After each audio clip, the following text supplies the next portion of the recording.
And producer Michael Murray for a full breakdown of the new trailer. Harada-san, Michael, welcome. Thank you. Let's dive right into the trailer.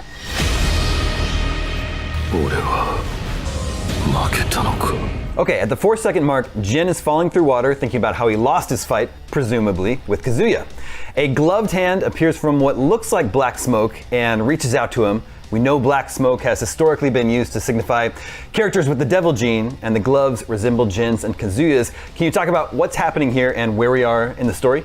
So in the trailer, it's this time we really kind of focused on the story-based elements of the game and trying to portray that in the trailer.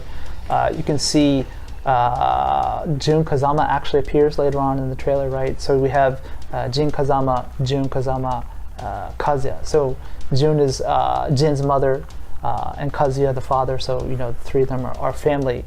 And the different kind of destiny that they're all intertwined in is something that's really important to the story overall. And I think when you have a chance to play the game and you play through the story portion of it, you'll get more insight into the dynamics of that. But for this part, we just really wanted to make it really stand out about showing off some of those story-based elements, especially with the three of the main members of this iconic family. At 9 seconds, we see Jun Kazama, Jin's mom, who hasn't been in a Tekken game since Tekken Tag 2 and hasn't had a canon appearance since Tekken 2. Can you talk about Jun's importance to Jin and Kazuya's story? As you said, Jun Kazama, you know, this has been quite some time since she appeared in this type of capacity in the game. You know, being both part of the canon story and playable hasn't happened since, like you said, Tekken 2, which was, you know, 96 or so, so it's quite some time. Obviously, this time she plays a very important role, both to, you know, Kazuya and Jin, and I think some of that will be portrayed when you actually hands-on with the game.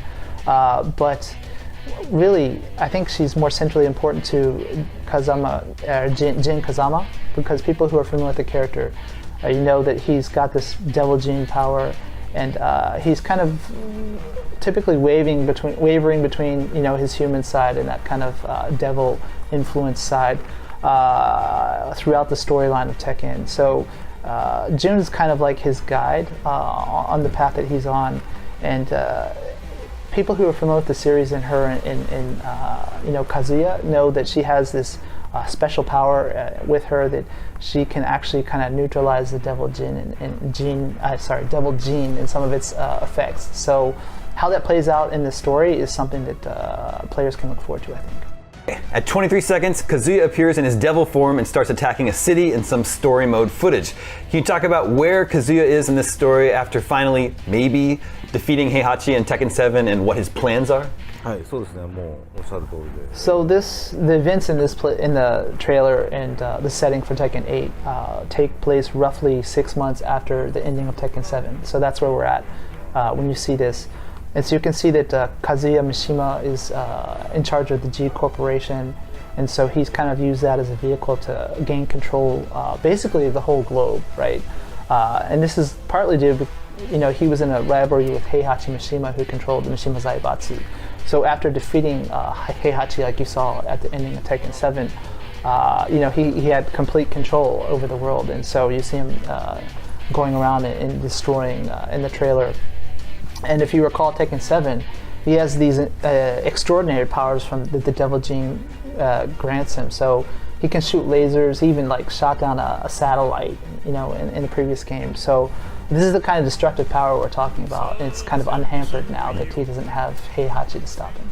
Okay, at the 25-second mark, we get gameplay footage of Lars, Paul Phoenix, Martial Law, Jack 8, and King. Everyone's sporting a new look, especially Paul, who has moved away from his signature hairdo, and Martial Law is using nunchucks in some of his attacks. Could you tell us about their redesigns and new models that have been built for Tekken 8? So the characters that you mentioned, obviously, you know, all of them returning from past installments. But that said, they've been completely built from the ground up. The whole models, you know, everything, the rigging, the skinning, their costume design, everything about them was made from scratch for this time. We really wanted to give Tekken 8 the feeling of a brand new title and to provide the excitement for everyone, right? So, but we did have a lot of trouble in doing so. I mean, there's a financial cost of remaking all the models for the whole game, right? But more so, if you change it to make it look new, you have to be careful that you don't change it so much that people don't recognize their fan favorites. So we had to really take a hard look at each character and think what makes them this iconic image to everyone, and to keep those elements while making it a brand new refresh of the costume. So that was something that was really important for us. And then, like you mentioned, Paul's hair, right? That's something that actually he had the straightened long hair in Tekken 4, which is pretty popular with some of the Tekken fans. So that made it an appearance. We actually have kind of an internal rule that every 4, Tekken 4 and then Tekken 8, Paul has his hair down. So maybe next time Tekken 12, perhaps, we'll have a hair down version of Paul. That said, we know that there are a lot of people who love the skyscraper hairstyle of the original Paul costume. So you can actually equip that in the customizations. Jumping ahead to 33 seconds, we see some stage destruction after King hits Jack 8 into a wall. Can you tell us about the improvements that have been made to the stages and stage destruction in Tekken 8, including any visual updates? So regarding the stages, a lot of attention to detail was put into it from various aspects. For example, there's the functionality of the stage itself. Tekken is a 3D fighter, so this is really important that the camera, goes 360 degrees, not just for cinematics, but while you're actually playing the game in various situations, right? And so you have balconies or walls or various objects that you can destroy within the stage, which opens it up. It changes the size and shape. But what this means is it changes the strategy of the game, right? So depending on which character you're using, it could be that they're well suited to one particular stage or maybe not.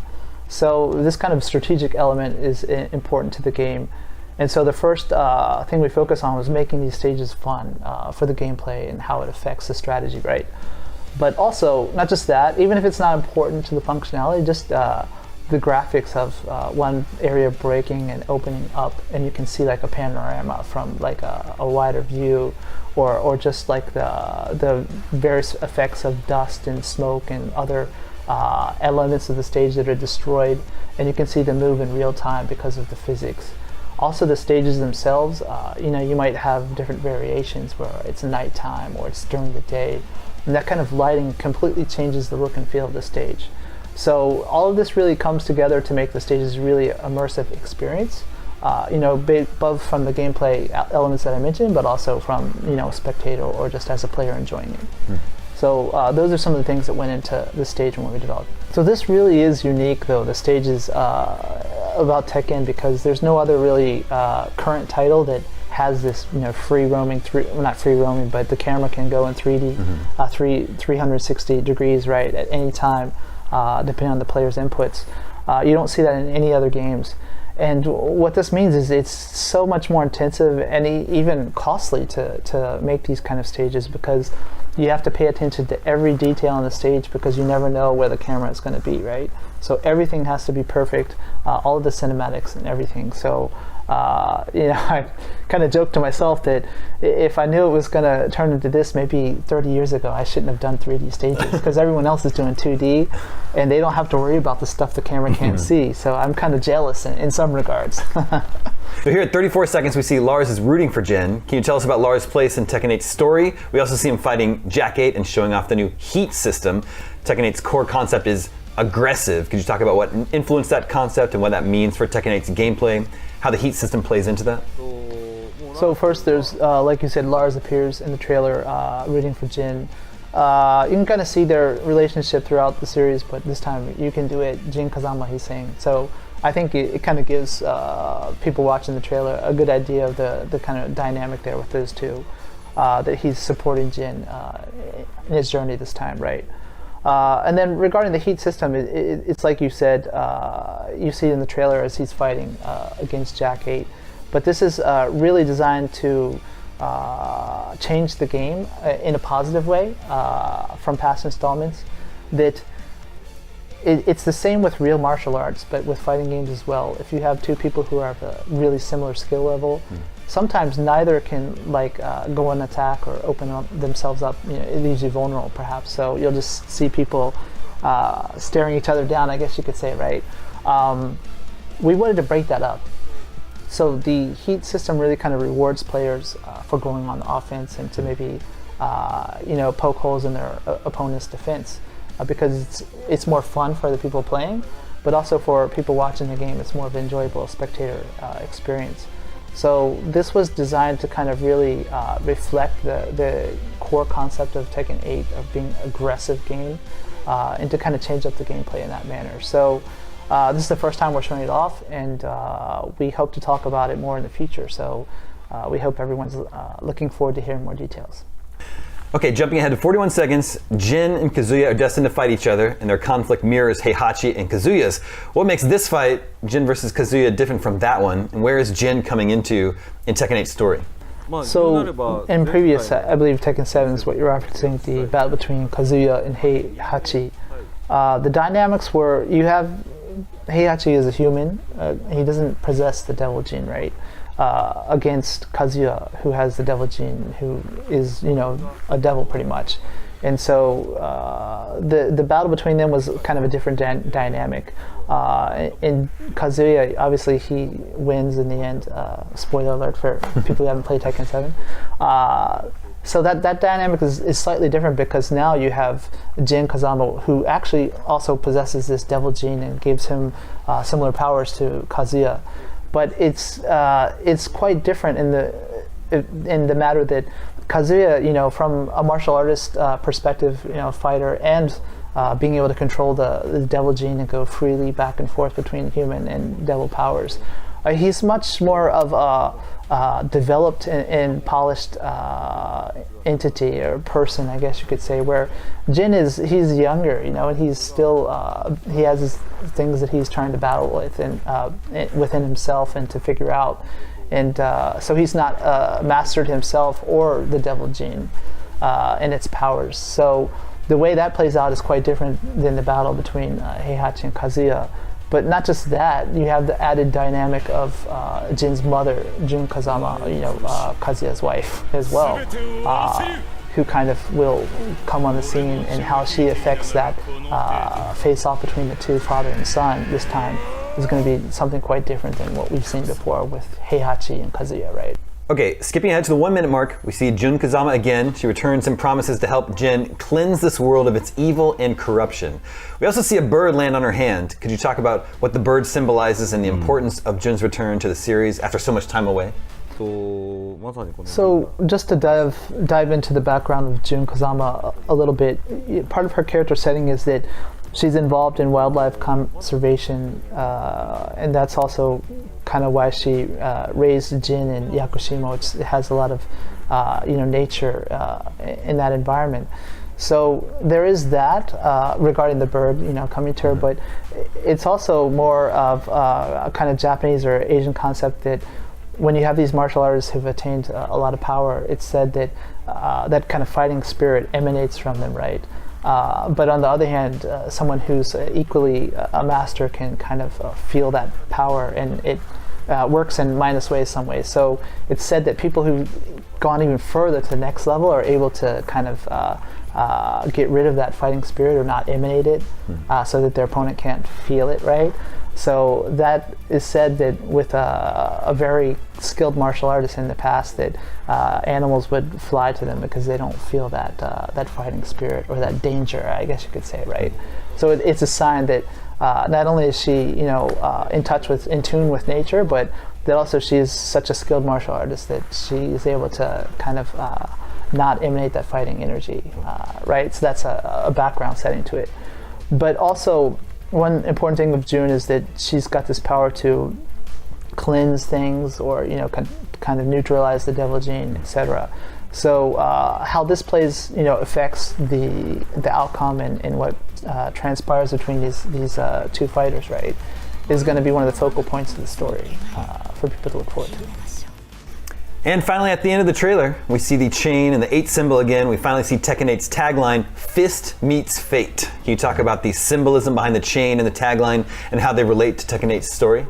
So the chains are really an important element, especially tied to Jin, also Kazuya, the Mishima family in general, with the devil Jin and their history. So it kind of symbolizes they have this particular destiny or things that they're tied to, whether they like it or not in many instances. And the chains are kind of what binds them to that, and that's like a reflection of that.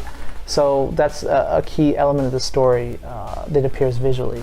But then also the Fist Meets Fate just symbolizes that although they have this destiny and it seems like it's kind of decided and they have no choice in it at times, they use the power, which is symbolized by their fist, right, to try to veer away from their destiny, to try to change it per se through their sheer power in their fists. So that's where the Fist Meets Fate comes from. All right, well, that's all the time we have today. Thanks once again to Harada-san and Michael Murray for joining us. Thanks to you all for watching. For lots more coverage, check out our full analysis of the new Tekken trailer over on the site. And for everything you need to know about the rest of the video game world, stick with us right here at IGN.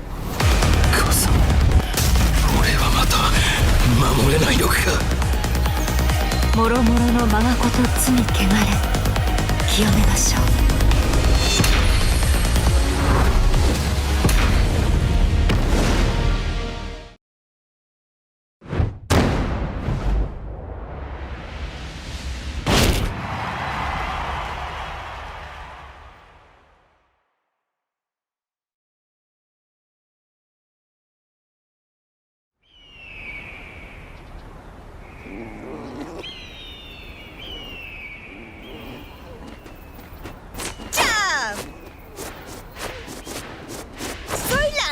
Del café.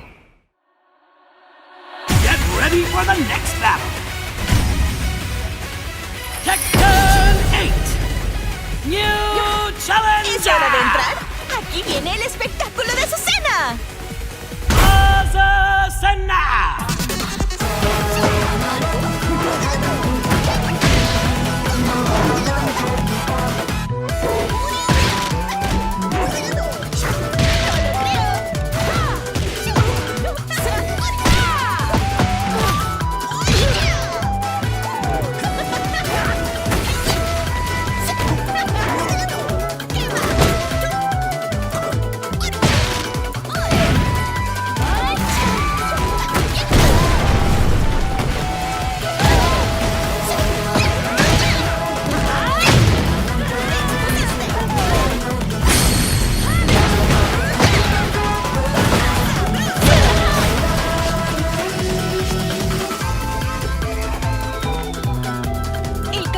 Bebida número 1 en el mundo. Je te prouverai que le thé est supérieur. ¡Fácil!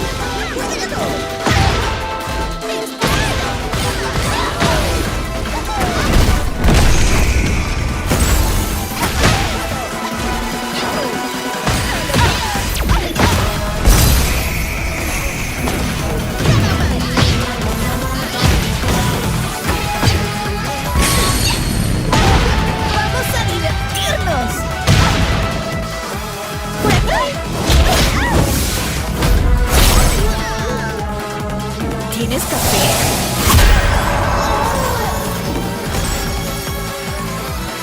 ¡Necesitas más café! ¡El café es lo mejor!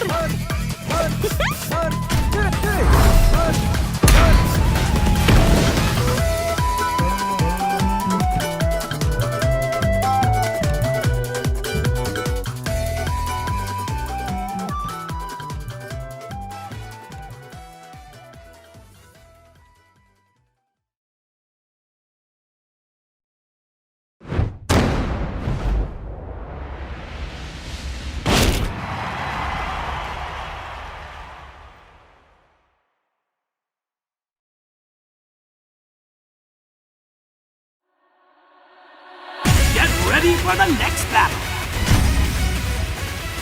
Tekken 8. New Challenger. Come and get some. I dare you. Marshall Love.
よ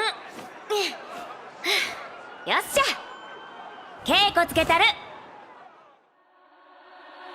Get ready for the next battle. Tekken 8. New challenger. Asuka Kazama. 絞りたるはいはい覚悟し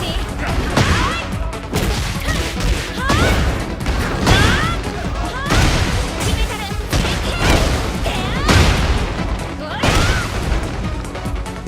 手加減いらんでおおきに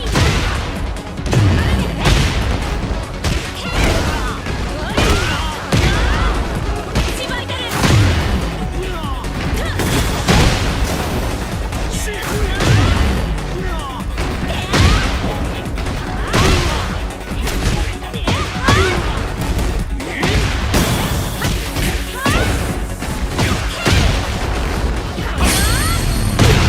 ちのとっておきやうりゃああそんなこっちやがって喧嘩ばっかりしたらあかんで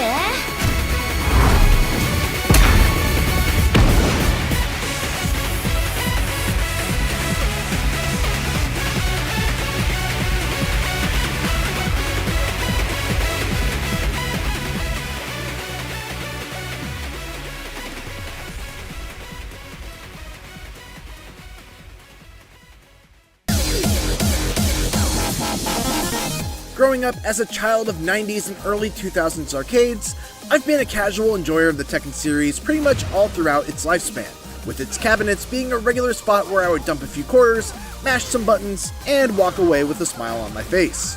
I've put some time into just about all of them, but never really attempted to learn the deeper complexities of its mechanics or really sat down to try and become good with a character.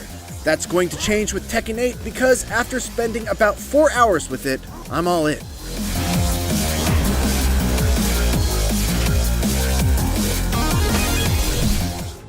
While I am a self-admitted casual fan of the Tekken series, I have at least dabbled enough into Tekken 7 to be able to talk about the most defining differences between it and Tekken 8. Chief among those changes is the new heat system, which is all about enforcing one of Tekken 8's biggest design goals, rewarding aggression. With the press of a button, a character can use a heat burst to enter heat mode. The effects of it differ from character to character, but in general you can view it as a limited time state where you're basically better at everything. Certain moves have new properties, others recover faster, making them more advantageous on block, and you gain access to new moves that aren't available outside of heat mode. One of the key elements of heat mode is that while it is time limited, with a meter that slowly depletes once activated, you can actually stop that meter from going down by landing attacks. This is just one of the ways that Tekken 8 looks to encourage its players to be more aggressive. Because if you're able to push the pace and land hits while in heat mode, you can keep that state going throughout most, if not all of the round. And if you decide that you instead want to cash out on damage rather than remain in heat mode, you can use a Heat Smash, which is like a mini Rage Art super move that does a large amount of damage but spends the rest of your heat meter. The heat system goes deeper than that too. In addition to there being a heat meter, there are also these little icons that govern your usage of certain actions while in heat mode. This is called heat energy, and if you enter heat mode with a heat burst, you'll only get one stock of it. However, if you use what's known as a heat engager, you'll enter heat mode with 2 stocks. These are special moves that, when landed, will instantly put your character into the heat state. Every character has 5 of them, and they're usually a handful of the most defining moves of each character. After you land a heat engager, you can spend 1 stock of heat energy to use a heat dash, which lets you quickly dash in to either connect combos that otherwise could not be connected, or if the heat engager is blocked, you can just get right back up in their face to continue your offense. So let's pause and slow things down as we look at this example between Paul and Jack 8. Paul lands his Phoenix Smasher, which is one of his 5 heat engager special moves. Landing a heat engager gives him a free dash that he can use to get in close, but I actually don't think that this is a true combo. Nonetheless, he lands that cool launcher into throw combo from the trailer. Then he lands another Phoenix Smasher, and when you land a heat engager during heat mode, you're able to use a heat dash to continue the combo. So he spends a stock of heat energy on a heat dash, picks him up off the ground, and finishes with a heat smash. Note that Paul now no longer has any heat meter to work with for the rest of the round.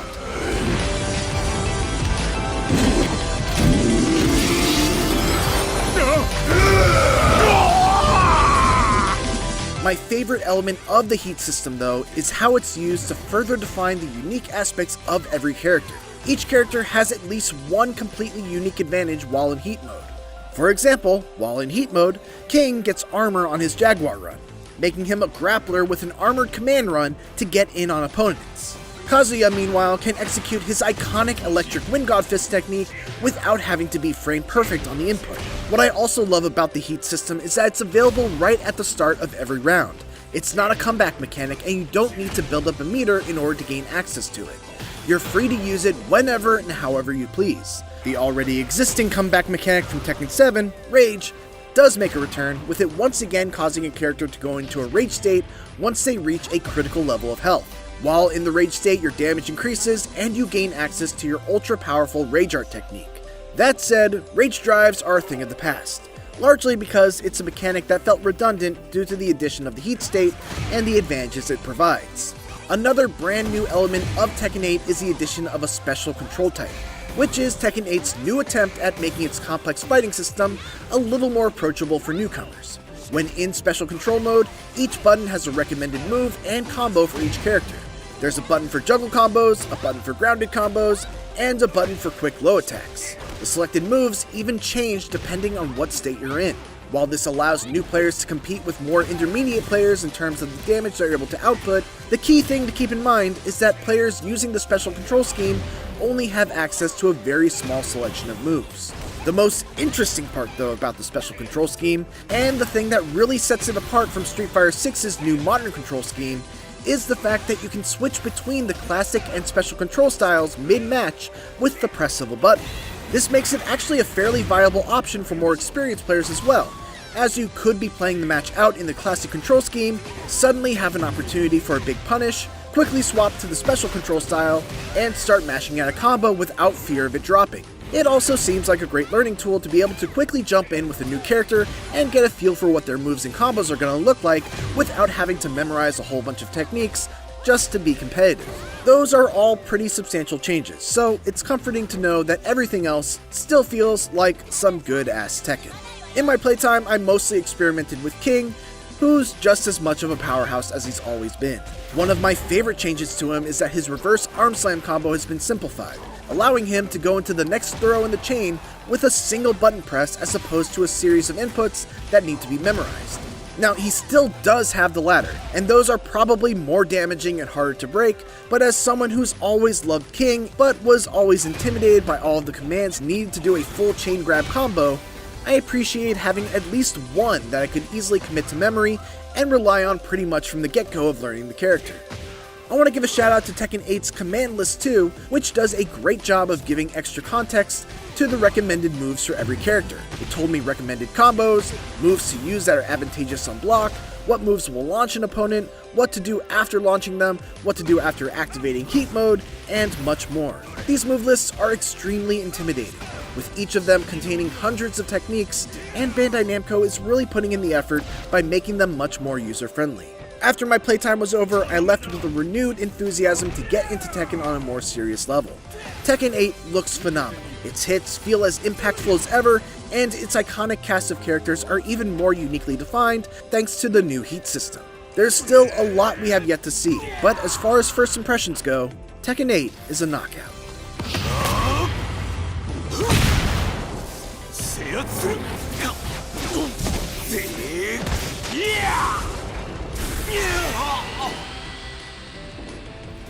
For more Tekken 8, make sure to check out my interview with Michael Murray and Katsuhiro Harada.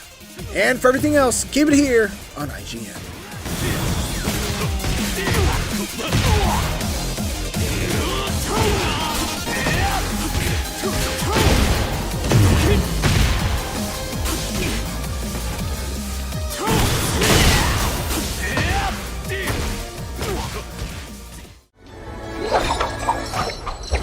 I hate rich people! Round one. Fight. I have greatly enjoyed the fighting game renaissance over the last few years. Between the success of Guilty Gear Strive and Street Fighter VI, and the general improvements to netcode across the board, the genre seems to be at its strongest since the arcade days. And after my time with the first weekend of Tekken 8's closed network test, it seems primed to bring the heat to a new generation, despite a few hiccups that can hopefully be attributed to normal pre-release obstacles. I'll show you! Boost! Strongest in the universe!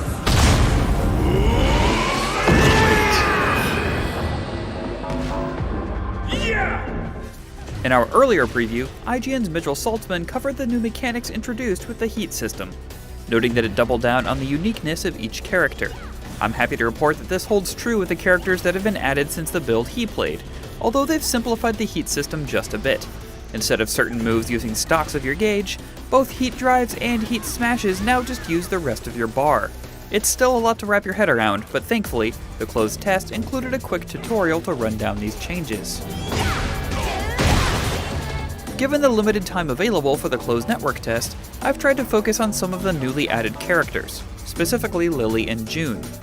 Lily, my main from Tekken 7 other than Armor King, is well known to be one of the most evasive characters in the series, with a fantastic sidestep, tricky launchers, and even a command hop that can be followed up with either a low or a mid attack, forcing you to guess if you need to block standing or crouching. Going into Heat mode in Tekken 8 boosts her evasiveness, letting you use her command hop twice in a row by holding the button down, and using these hops actually increases your heat meter, meaning you can keep your offense going for longer. She can also use her Heat Smash, the high damage ender you can use to end Heat mode, from her back-turned stance as a low attack, giving her multiple ways to land big damage. Another character that stood out to me was Jun Kazama, returning in her first canon appearance since Tekken 2. She can use powerful attacks and strings at the cost of her own life bar, but if you activate Heat mode, you can use those moves freely without damaging yourself, and even do extra healing, giving her an extremely powerful toolset with no drawbacks for a limited time. I felt like I was barely getting a handle on what June could do in this first weekend, but I'm excited to explore more of her kit during the next test period. Both characters gave me a lot of confidence that the Heat system is ultimately going to end up being a great change for Tekken 8. Finding new ways to activate my Heat, using the buffs it provides before it runs out, and then finishing it up with the Heat Smash, all made me excited to jump back into training mode as soon as I was able. Unfortunately, what had me less excited across the board was the online performance. While about half of my matches were great, and this is very specifically a network test, some of the connections were downright rough, especially against Wi-Fi warriors, with rollback artifacts and hitching both present. It's hard enough to judge spacing when someone has a handle on Tekken's complex movement, but when they suddenly appeared to teleport, it made me feel like I was taking a counter hit to the face in real life. You can change the rollback settings to prioritize graphics or prioritize response. I chose response, but it's really just a pick your poison selection, as you'll be dealing with more delay as a trade-off for less hitching. There was also an issue with stage transitions where they would hitch almost without fail. I'm not sure if this was a network issue or a performance issue, but it was very distracting nonetheless. Thankfully, the connection screen gives a Wi-Fi indicator so you can avoid those players altogether if you wish, and as with all fighting games, I would strongly recommend plugging in an Ethernet cable, but that won't stop all of the online issues, as matchmaking was also a bit spotty. Long stretches of time would go by where matches would fail to connect repeatedly, or not match me with anyone at all. Game director Katsuhiro Harada tweeted over the weekend that this was a known bug, and again, I must stress that this is a network test, and is designed to work out kinks they find with online play. So hopefully this will be remedied in the final release. But I can only relay my experience, which was not always optimal. After a few days of learning a few things, getting the ever-loving tar beat out of me, and then managing to squeak out some wins, I'm even more excited for Tekken 8's final release. Hopefully they can iron out the network issues, and if they do, I'm confident that we'll have a great new combatant for the King of Iron Fist tournament. Thanks for watching, and while you're here, make sure to check out our coverage of Tekken 8 from the floor of San Diego Comic-Con. And for everything else gaming, you're already in the right place. IGN. You win.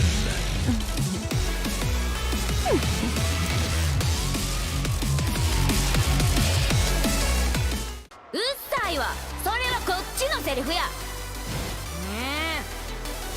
Round 1. Fight.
3.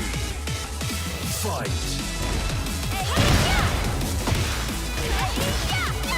Voilà.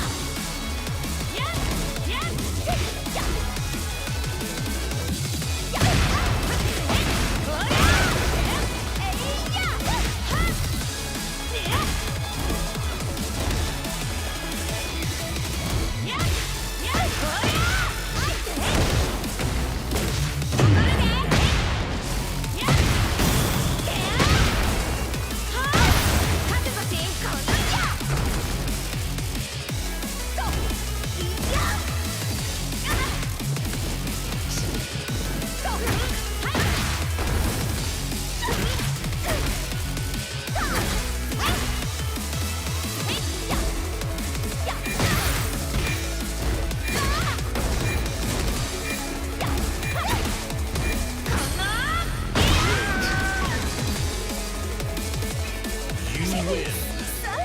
Je me suis vengée d'Asuka. Fight.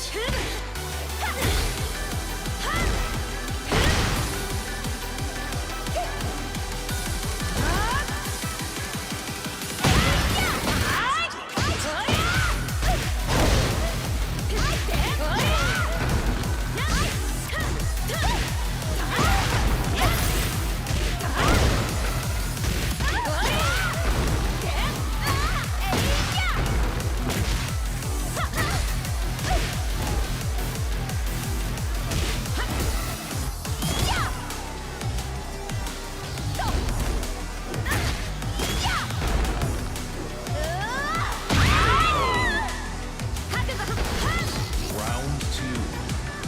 Fight.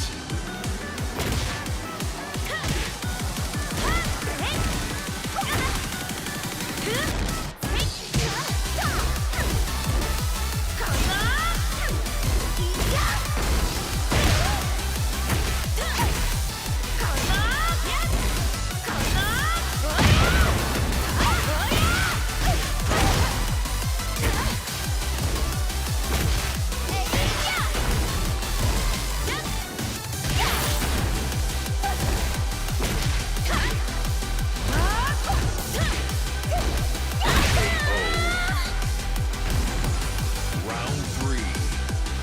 Fight.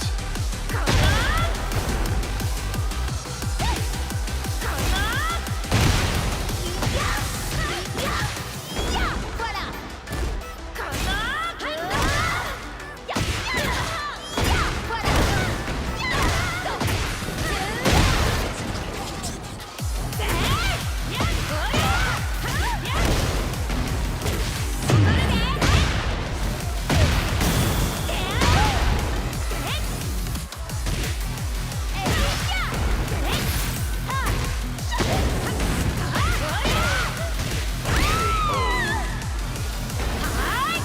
Round 4.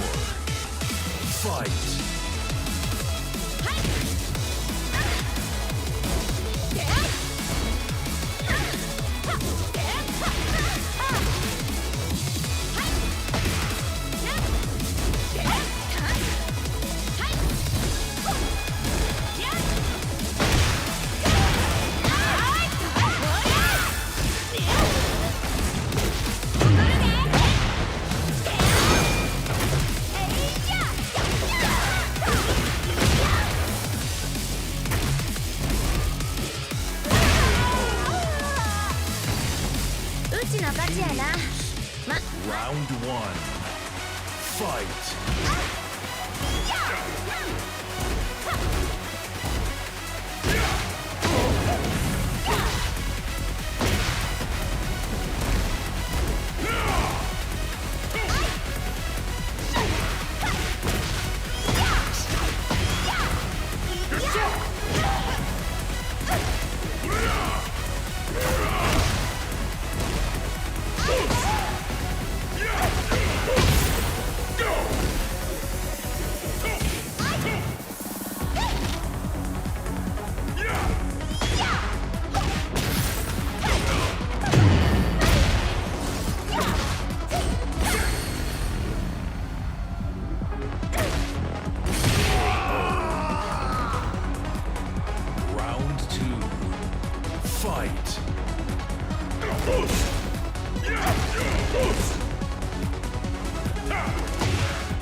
Humanity has always hunted for knowledge in the unknown. The wonder is, not that the field of stars is so vast, but that we have measured it.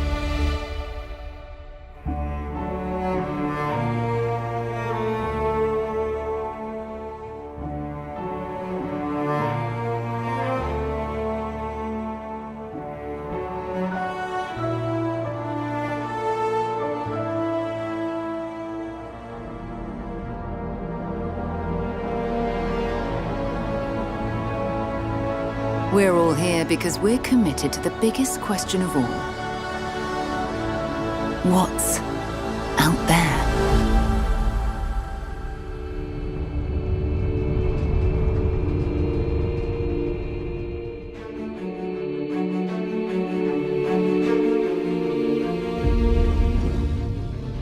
You're part of Constellation now. Part of our family.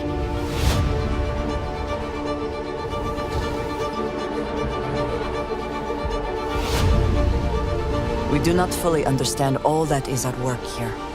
No finer group in the stars to be unraveling this mystery. I'll follow you from here on out, Captain. Grab jump is ready. I love this part.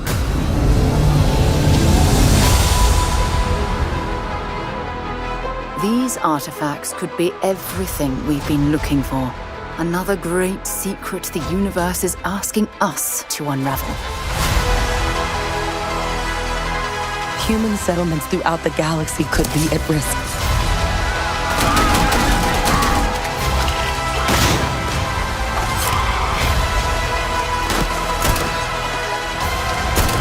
We are not stopping.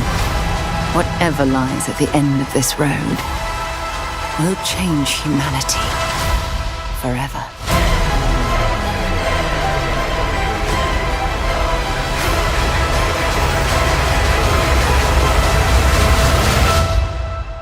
This is where we belong.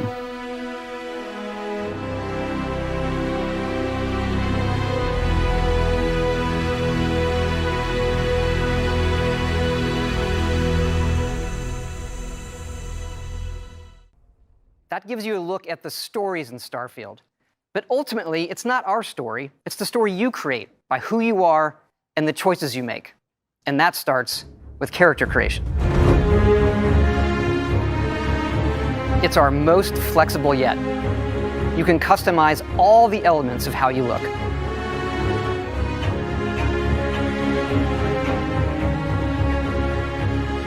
You'll pick a background that gives you 3 starting skills. Says here you spent some time as a diplomat. Having a way with words might prove useful. There are optional traits, and these come with unique advantages and disadvantages. But it's not just in how you can look, but in how your character plays and develops. The skill system combines the best from our previous games, and you can unlock new skills as you level up, and then you rank those skills up by using them and completing challenges. And there's deep crafting systems, from running research projects with resources you find, to crafting weapon mods needed to survive.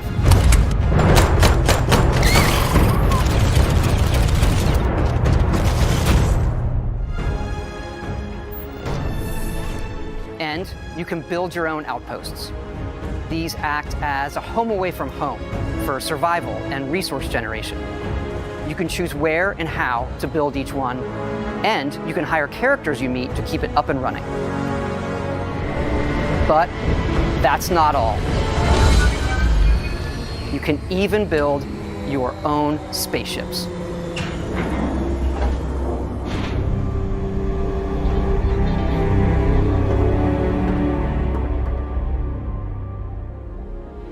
You can choose crew members.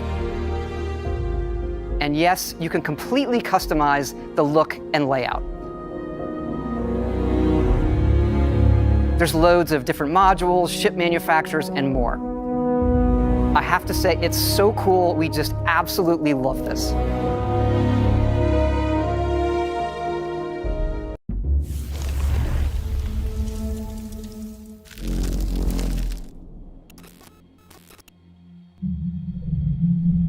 I saw everything. The connection between 2 worlds. About a century ago, humans were defeated by the Vulgus. Invaders from the other world. Then came the Colossi, who destroyed everything. Humans resisted until they could no longer.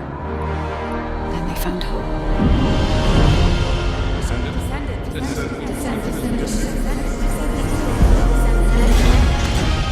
They were gifted the Forgotten Ancestors' power. Finally, they could fight with newfound strength. But another threat had emerged. Karel, the new leader of the Vulgus. His dark ambitions are driving both worlds to the brink of collapse. We must fight back.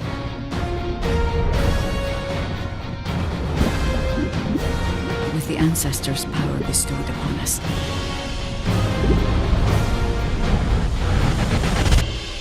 Descendant, can you hear me? I've been waiting for you.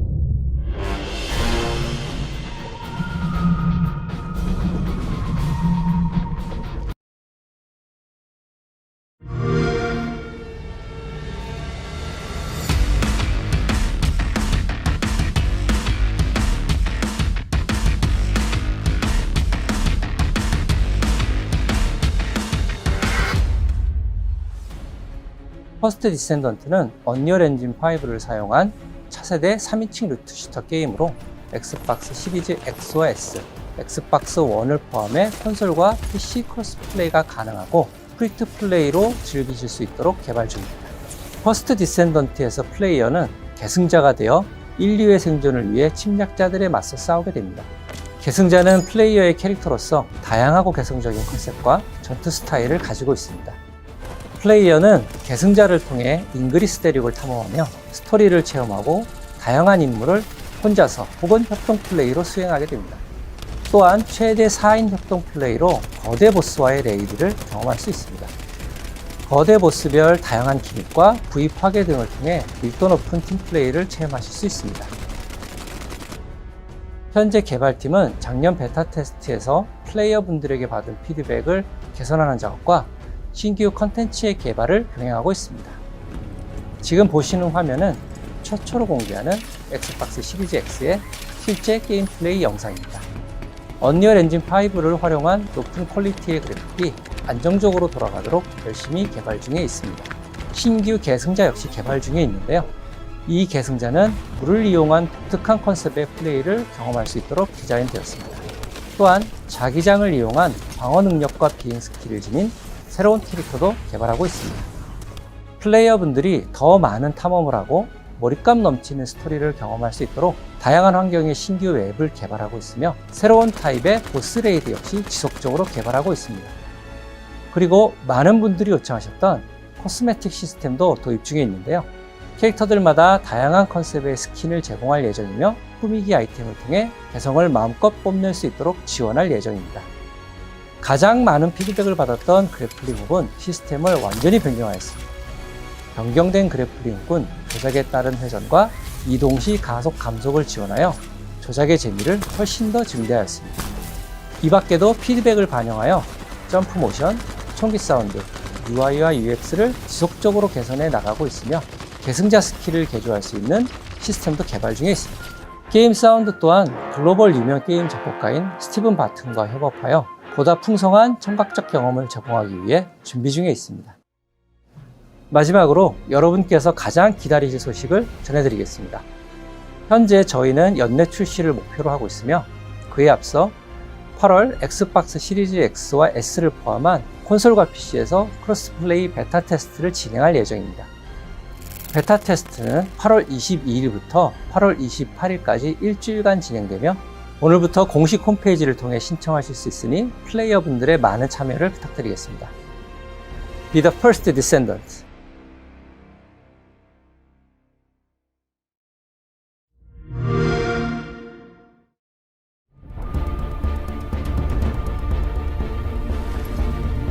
As a new free-to-play looter shooter, the First Descendant faces heavy competition. Between Destiny 2 and Warframe receiving regular expansions, alongside a steady stream of smaller games, making yourself seen in this crowded genre isn't easy. Unfortunately, if the First Descendant's upcoming beta test is anything to go by, it doesn't feel like this will be the next big one to break through. Testing out solo play and 4-player co-op, what's here is enjoyable enough, but it isn't that compelling.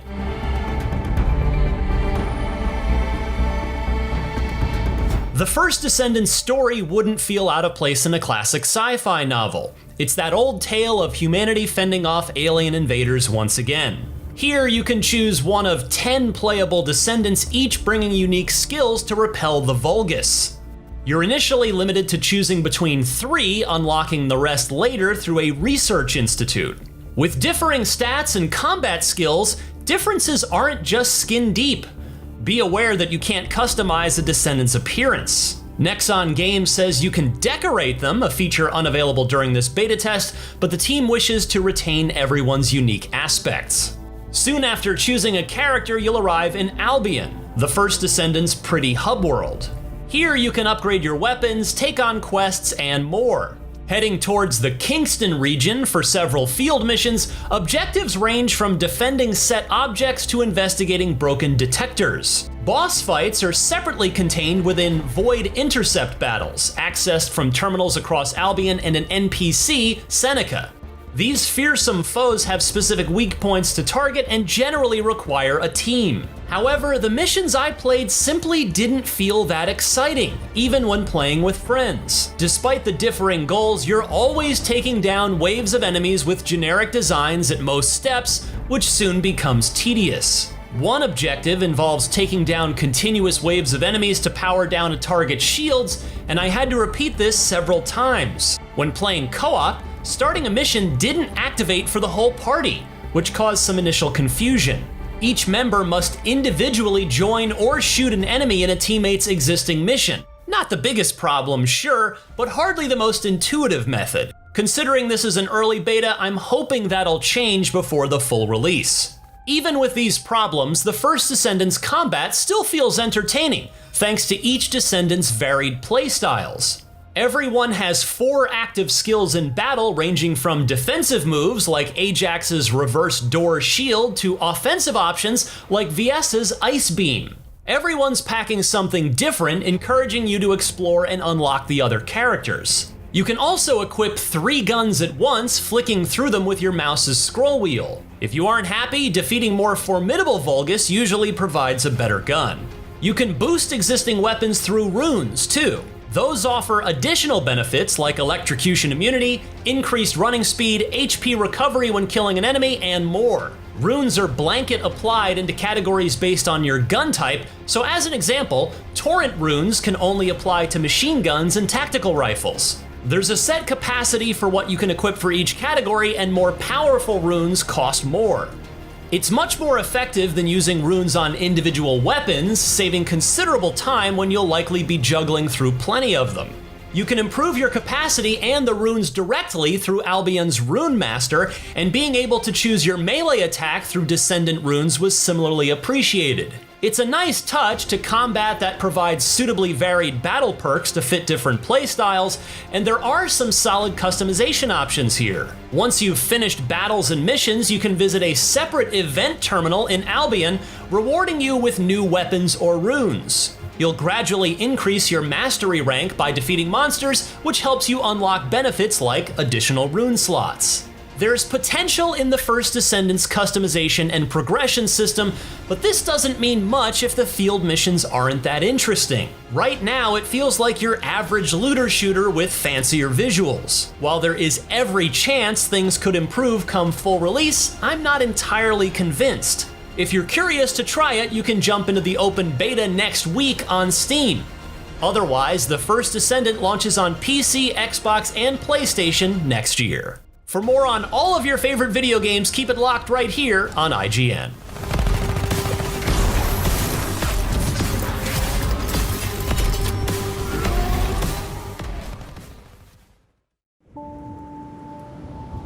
We always ask questions. What is it that actually exists? Where does the origin come from?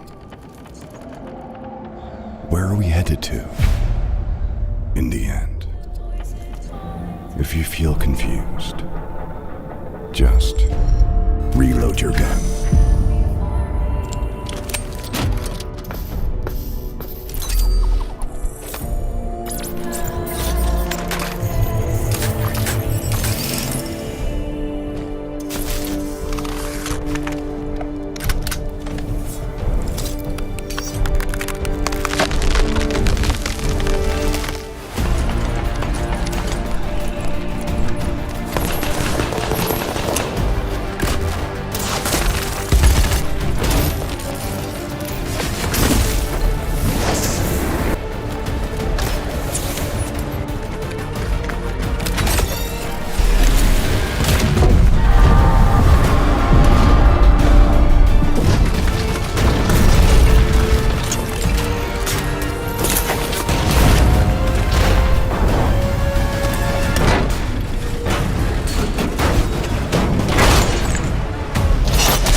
When this war first broke out, we weren't even born.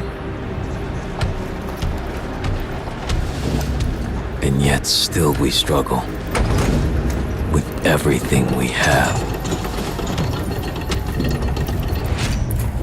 Some fight for riches, fame, glory. Some fight because we truly believe. Unshakable faith in the face of despair. That's what drives us.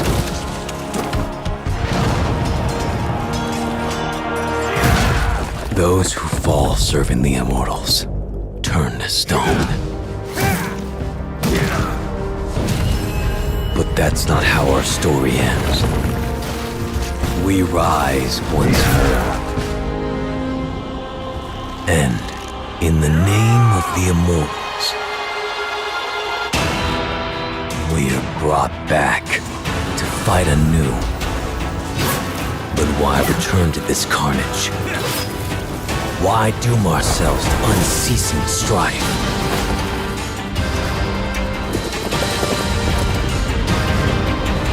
Because the bones of this war will build a haven for all.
Should have thought twice.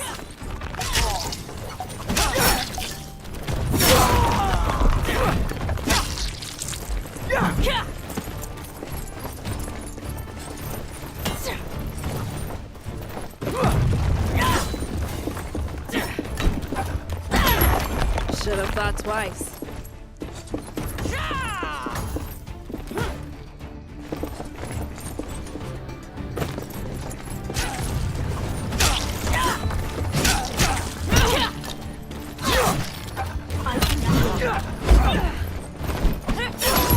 The avatar of death. Be well, friend.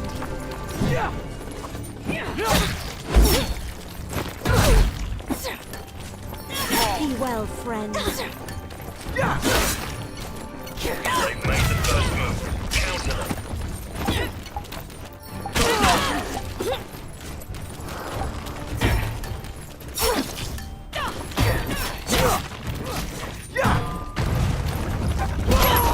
Enemy down.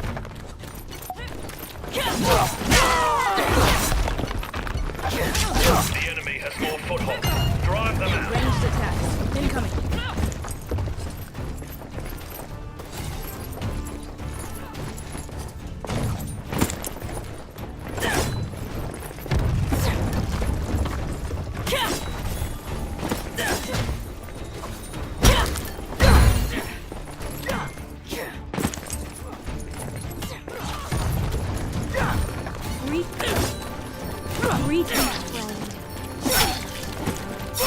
Cry of terror rings out. Take that foothold from the enemy. Oh. We're halfway through. Stay strong. They've made the first move. Counter them. Be well, friend. I am reborn.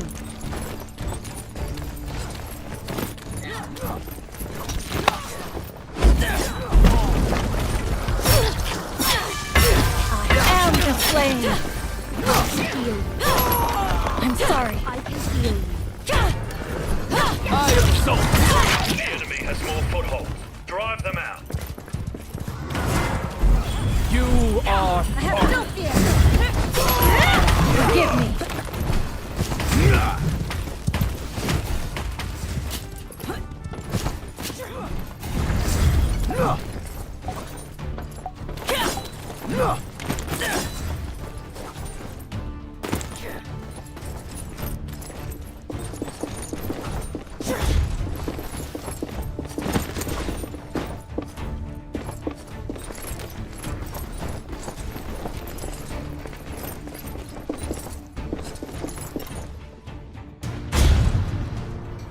Can I get some help here?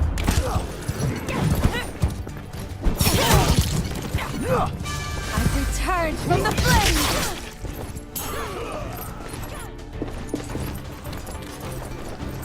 Take that foothold from the enemy.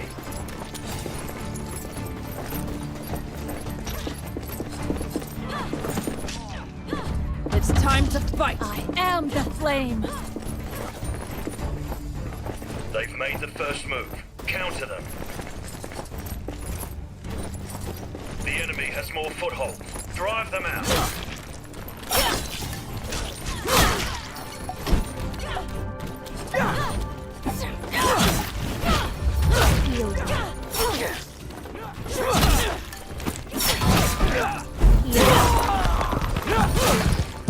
Foothold from the enemy. It's looking dicey here, guys. Headshot. Enemy down!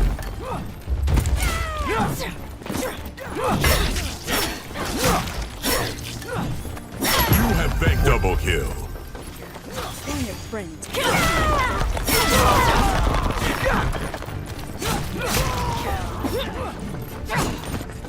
The enemy has the upper hand.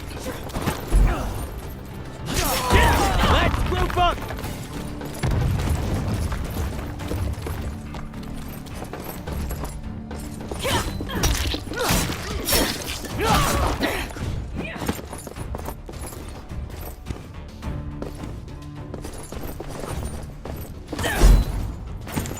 I am the flame!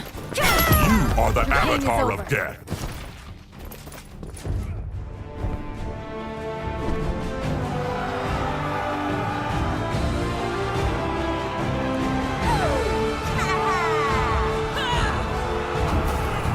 Let's try something new.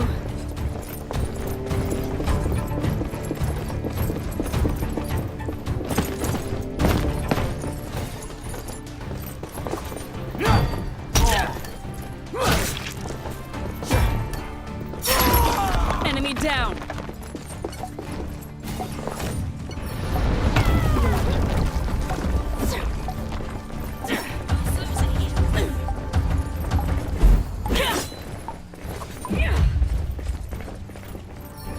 Breathe deep.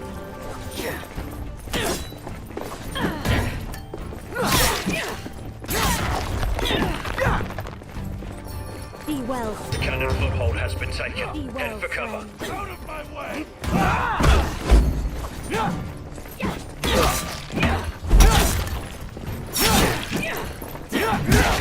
I can Should have thought twice.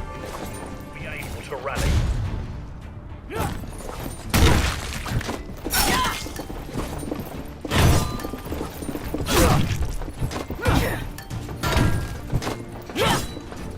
Shut Should down. have thought twice. The enemy has Am the flame!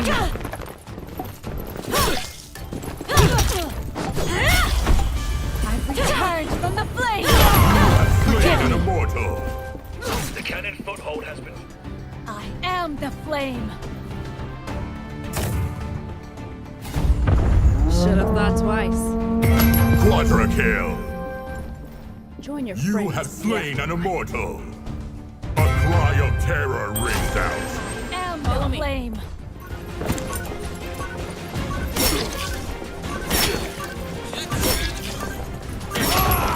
You try. They've broken. Victory is ours.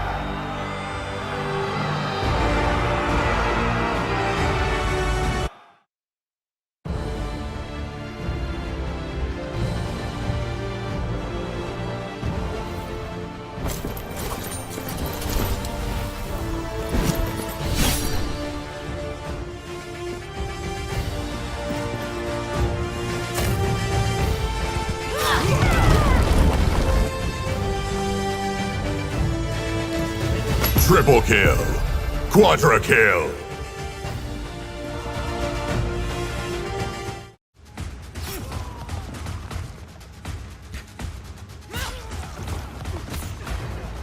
In a bid for the growing number of warfare-centric multiplayer games with massive numbers of combatants taking to the field all at once to impale one another, Warhaven hopes to make a name for itself with large maps, an impressive roster of warriors, and objective matches that have armies scrambling to overrun one another in an elaborate game of tug-of-war.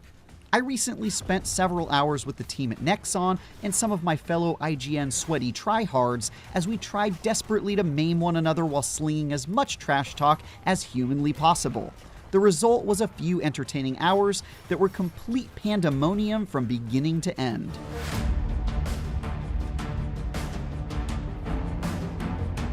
While combat may be slightly reminiscent of fellow third-person melee warfare game For Honor, Warhaven's biggest departure is in its decidedly more chaotic style. Instead of smaller engagements with only a few players slowly and methodically dueling one another, Warhaven's 16v16 multiplayer throws an avalanche of opponents into a jumbled pile of swords, shields, and cannonballs that's almost always pure mayhem. While fighting one-on-one can certainly be a strategic dance of blocking, slashing, and well-timed abilities, more often than not, any hope at a fair fight is immediately dashed when either you or your opponents show up in full force to ruthlessly butcher anyone in sight, while sheer numbers throw any hope of fighting back right out the window. In the occasional instances where both teams show up at a single point in full force, the often one-sided push and pull is replaced by a disorderly slaughterfest that's sure to be the highlight of any match. Even when the odds feel fair though, the haphazard swings from your character's weapons and decidedly floaty movement makes for an imprecise experience that sometimes doesn't feel great, even though that untidiness usually leads to hilarity. It's especially funny to see players spontaneously transform into ultra-powerful heroes once they've accrued enough murder karma, then roll over an entire team as a horse-mounted character or a magical samurai with a cowboy hat. It's ridiculous, over the top, and at times feels completely unbalanced. But there's a certain kind of joy in that utter anarchy that makes each match amusing in how it appeals to my inner agent of chaos. It's not that Warhaven lacks strategy, though. In fact, there's plenty of opportunities for teams to communicate with one another around objectives in order to win the game.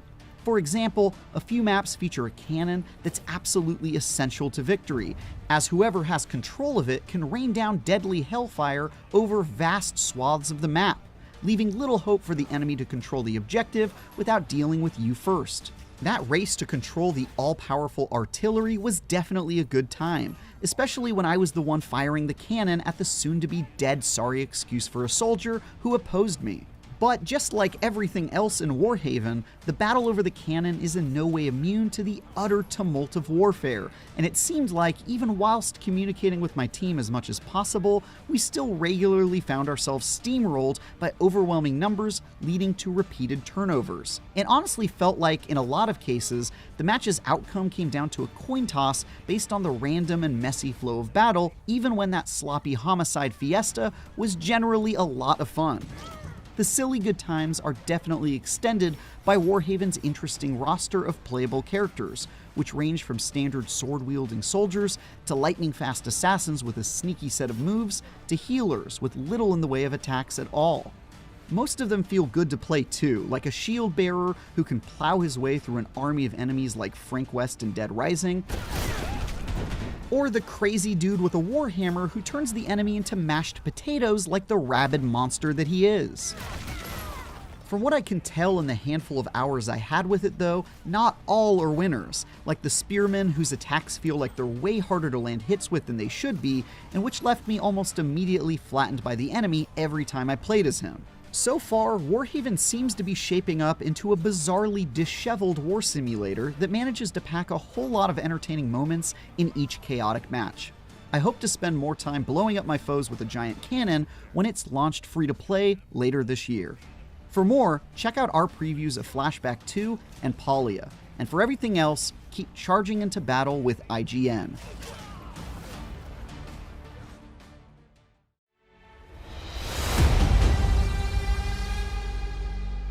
Nexon's Warhaven follows in the footsteps of games like For Honor before it, in trying to carve a space out for the third-person melee action gamer amidst a sea of first-person large-scale multiplayer warfare offerings.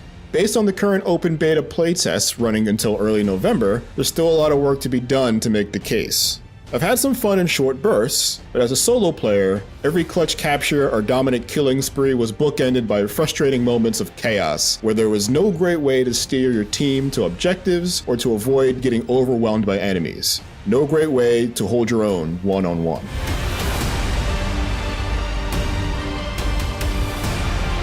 Dropping into any of the 4 currently available maps first requires you to pick a class. There are 6 to choose from, all with their own strengths, weaknesses, and quirks. The sword-wielding Blade and the spear-brandishing Spike are the melee-focused choices, with the former being great for keeping foes on their toes and occasionally in the air, while the latter can pierce defenses with its charged-up attack and parry incoming swings to create openings for big damage. Guardian and Warhammer are the meaty ones. Guardian's shield can bash multiple foes backwards and be used as a battering ram to make a hole through the front line.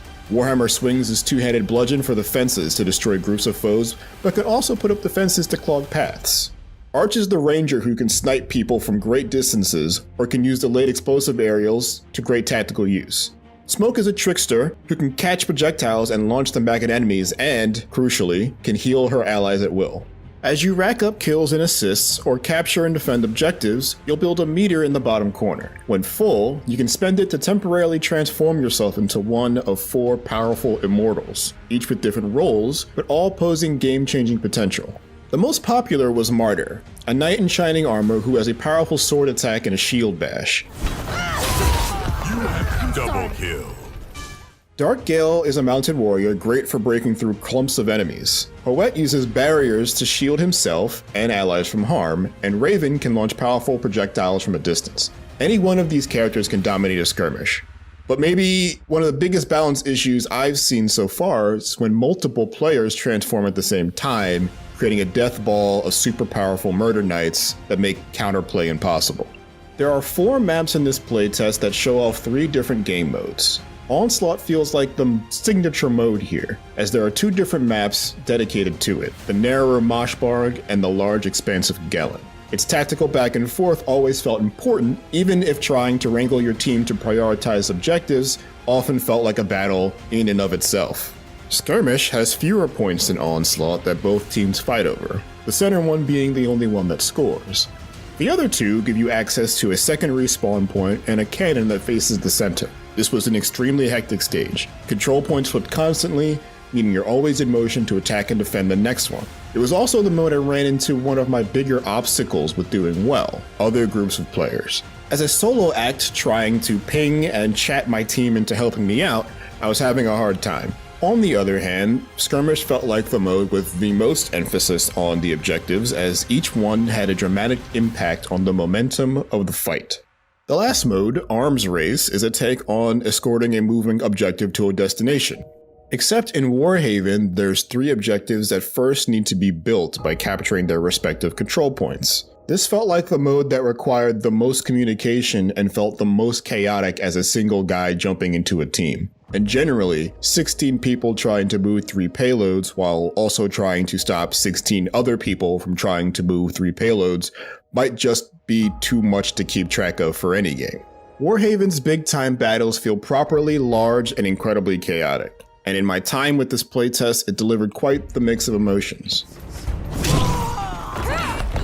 The objective-focused gameplay across several different locations and game types add a tactical layer to the melee skirmishes that does what it can to keep the game flow feeling intrinsic and legible, even if the tools to keep your team's eye on the prize are limited. Combat itself is filled with diverse offensive and defensive options both on your heroes or found in the environment, but the most effective way to kill the enemy is to crowd them in a corner and spam a storm of attacks that they could never be able to block. In short bursts, Warhaven is a great high-energy experience, though I think a keener focus and lots of balance is needed for it to survive the long post-launch campaign when it arrives next year. For more previews of upcoming games, do not miss our final preview of Sonic Frontiers, or our last look at Pokemon Scarlet and Violet. And for everything else in the world of video games, stick with IGN.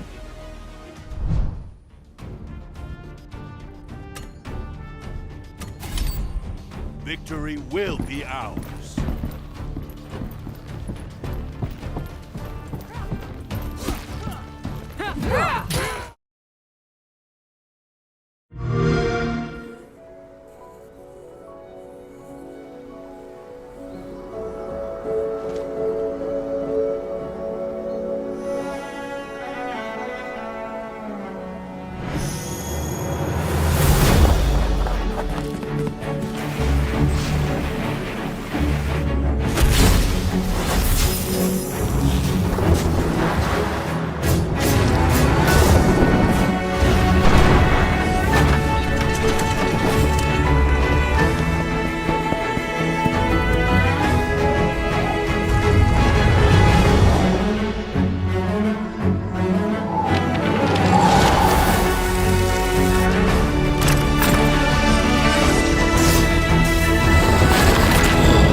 징. さあ全人類よ、世界を闘争で満たせ。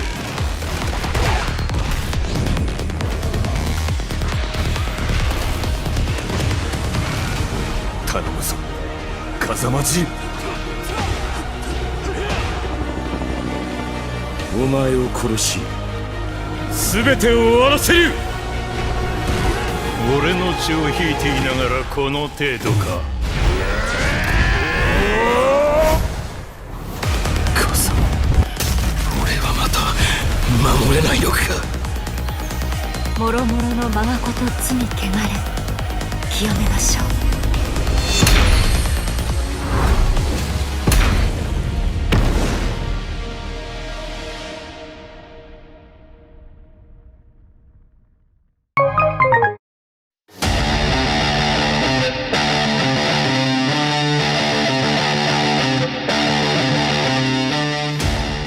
Yesterday, Bandai Namco debuted a brand new Tekken 8 trailer during the Game Awards, revealing new mechanics and the return of a fan-favorite character. Now I'm joined in studio by Tekken 8 director Katsuhiro Harada and producer Michael Murray for a full breakdown of the new trailer. Harada-san, Michael, welcome. Thank you. Thank you. Let's dive right into the trailer.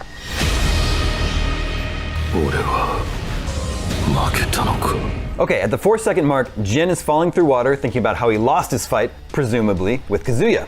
A gloved hand appears from what looks like black smoke and reaches out to him. We know black smoke has historically been used to signify characters with the devil gene, and the gloves resemble Jin's and Kazuya's. Can you talk about what's happening here and where we are in the story? So in the trailer, it's this time we really kind of focused on the story-based elements of the game and trying to portray that in the trailer. You can see Jun Kazama actually appears later on in the trailer, right? So we have Jin Kazama, Jun Kazama, Kazuya. So Jun is Jin's mother and Kazuya the father, so you know the three of them are family. and the different kind of destiny that they're all intertwined in is something that's really important to the story overall. And I think when you have a chance to play the game and you play through the story portion of it, you'll get more insight into the dynamics of that. But for this part, we just really wanted to make it really stand out about showing off some of those story-based elements, especially with the three of the main members of this iconic family. At 9 seconds, we see Jin Kazama, Jin's mom, who hasn't been in a Tekken game since Tekken Tag 2 and hasn't had a canon appearance since Tekken 2. Can you talk about Jin's importance to Jin and Kazuya's story? As you said, Jin Kazama, this has been quite some time since she appeared in this type of capacity in the game. Being both part of the canon story and playable hasn't happened since, like you said, Tekken 2, which was 96 or so. So it's quite some time. Obviously, this time she plays a very important role, both to Kazuya and Jin, and I think some of that will be portrayed when you actually hands-on with the game. But really, I think she's more centrally important to Jin Kazama, because people who are familiar with the character, that he's got this devil gene power, and he's kind of typically wavering between his human side and that kind of devil influence side throughout the storyline of Tekken. So Jin is kind of like his guide on the path that he's on, and people who are familiar with the series and her and Kazuya know that she has this special power with her that she can actually kind of neutralize the devil gene devil gene and some of its effects. So how that plays out in the story is something that players can look forward to, I think. At 23 seconds, Kazuya appears in his devil form and starts attacking a city in some story mode footage. Can you talk about where Kazuya is in this story after finally, maybe, defeating Heihachi in Tekken 7 and what his plans are? So the events in the trailer and the setting for Tekken 8 take place roughly 6 months after the ending of Tekken 7. So that's where we're at when you see this. And so you can see that Kazuya Mishima is in charge of the G Corporation, and so he's kind of used that as a vehicle to gain control, basically the whole globe, right? And this is partly due to, he was in a rivalry with Heihachi Mishima, who controlled Mishima Zaibatsu. So after defeating Heihachi, like you saw at the ending of Tekken 7, he had complete control over the world, and so you see him going around and destroying in the trailer. And if you recall Tekken 7, he has these extraordinary powers from the devil gene grants him. So he can shoot lasers, he even shot down a satellite, in the previous game. So this is the kind of destructive power we're talking about, and it's kind of unhampered now that he doesn't have Heihachi to stop him. Okay, at the 25-second mark, we get gameplay footage of Lars, Paul Phoenix, Martial Law, Jack 8, and King. Everyone's sporting a new look, especially Paul, who has moved away from his signature hairdo, and Martial Law is using nunchucks in some of his attacks. Could you tell us about their redesigns and new models that have been built for Tekken 8? So the characters that you mentioned, obviously, all of them returning from past installments. But that said, they've been completely built from the ground up. The whole models, everything, the rigging, the skinning, their costume design, everything about them was made from scratch for this time. We really wanted to give Tekken 8 the feeling of a brand new title and to provide the excitement for everyone, right? So, but we did have a lot of trouble in doing so. I mean, there's a financial cost of remaking all the models for the whole game, right? But more so, if you change it to make it look new, you have to be careful that you don't change it so much that people don't recognize their fan favorites. So we had to really take a hard look at each character and think, what makes them this iconic image to everyone, and to keep those elements while making it a brand new refresh of the costume. So that was something that was really important for us. And then, like you mentioned, Paul's hair, right? That's something that actually, he had straightened long hair in Tekken 4, which is pretty popular with some of the Tekken fans. So that made an appearance. We actually have kind of an internal rule that every 4, Tekken 4 and then Tekken 8, Paul has his hair down. So maybe next time Tekken 12, perhaps, we'll have a hair down version of Paul. That said, we know that there are a lot of people who love the skyscraper hairstyle of the original Paul costume. So you can actually equip that in the customizations. Jumping ahead to 33 seconds, we see some stage destruction after King hits Jack 8 into a wall. Can you tell us about the improvements that have been made to the stages and stage destruction in Tekken 8, including any visual updates? So regarding the stages, a lot of attention to detail was put into it from various aspects. For example, there's the functionality of the stage itself. Tekken is a 3D fighter, so this is really important that the camera, goes 360 degrees, not just for cinematics, but while you're actually playing the game in various situations, right? And so you have balconies or walls or various objects that you can destroy within the stage, which opens it up. It changes the size and shape. But what this means is it changes the strategy of the game, right? So depending on which character you're using, it could be that they're well suited to one particular stage or maybe not. So this kind of strategic element is important to the game.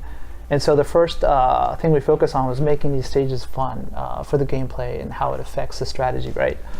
But also, not just that, even if it's not important to the functionality, just the graphics of one area breaking and opening up, and you can see like a panorama from like a wider view, or just like the various effects of dust and smoke and other elements of the stage that are destroyed, and you can see them move in real time because of the physics.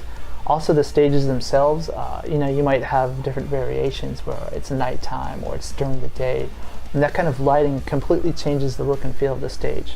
So all of this really comes together to make the stages really immersive experience, both from the gameplay elements that I mentioned, but also from a spectator or just as a player enjoying it. So those are some of the things that went into the stage when we developed. So this really is unique, though, the stages about Tekken, because there's no other really current title that has this free roaming, not free roaming, but the camera can go in 3D, 360 degrees, right, at any time. Depending on the player's inputs. You don't see that in any other games. And what this means is it's so much more intensive and even costly to make these kind of stages, because you have to pay attention to every detail on the stage, because you never know where the camera is going to be, right? So everything has to be perfect, all of the cinematics and everything. So I kind of joked to myself that if I knew it was going to turn into this maybe 30 years ago, I shouldn't have done 3D stages, because everyone else is doing 2D and they don't have to worry about the stuff the camera can't see. So I'm kind of jealous in some regards. So here at 34 seconds, we see Lars is rooting for Jin. Can you tell us about Lars' place in Tekken 8's story? We also see him fighting Jack 8 and showing off the new heat system. Tekken 8's core concept is aggressive. Could you talk about what influenced that concept and what that means for Tekken 8's gameplay, how the heat system plays into that? So first there's, like you said, Lars appears in the trailer rooting for Jin. You can kind of see their relationship throughout the series, but this time you can do it Jin Kazama, he's saying. So I think it kind of gives people watching the trailer a good idea of the kind of dynamic there with those two, that he's supporting Jin in his journey this time, right?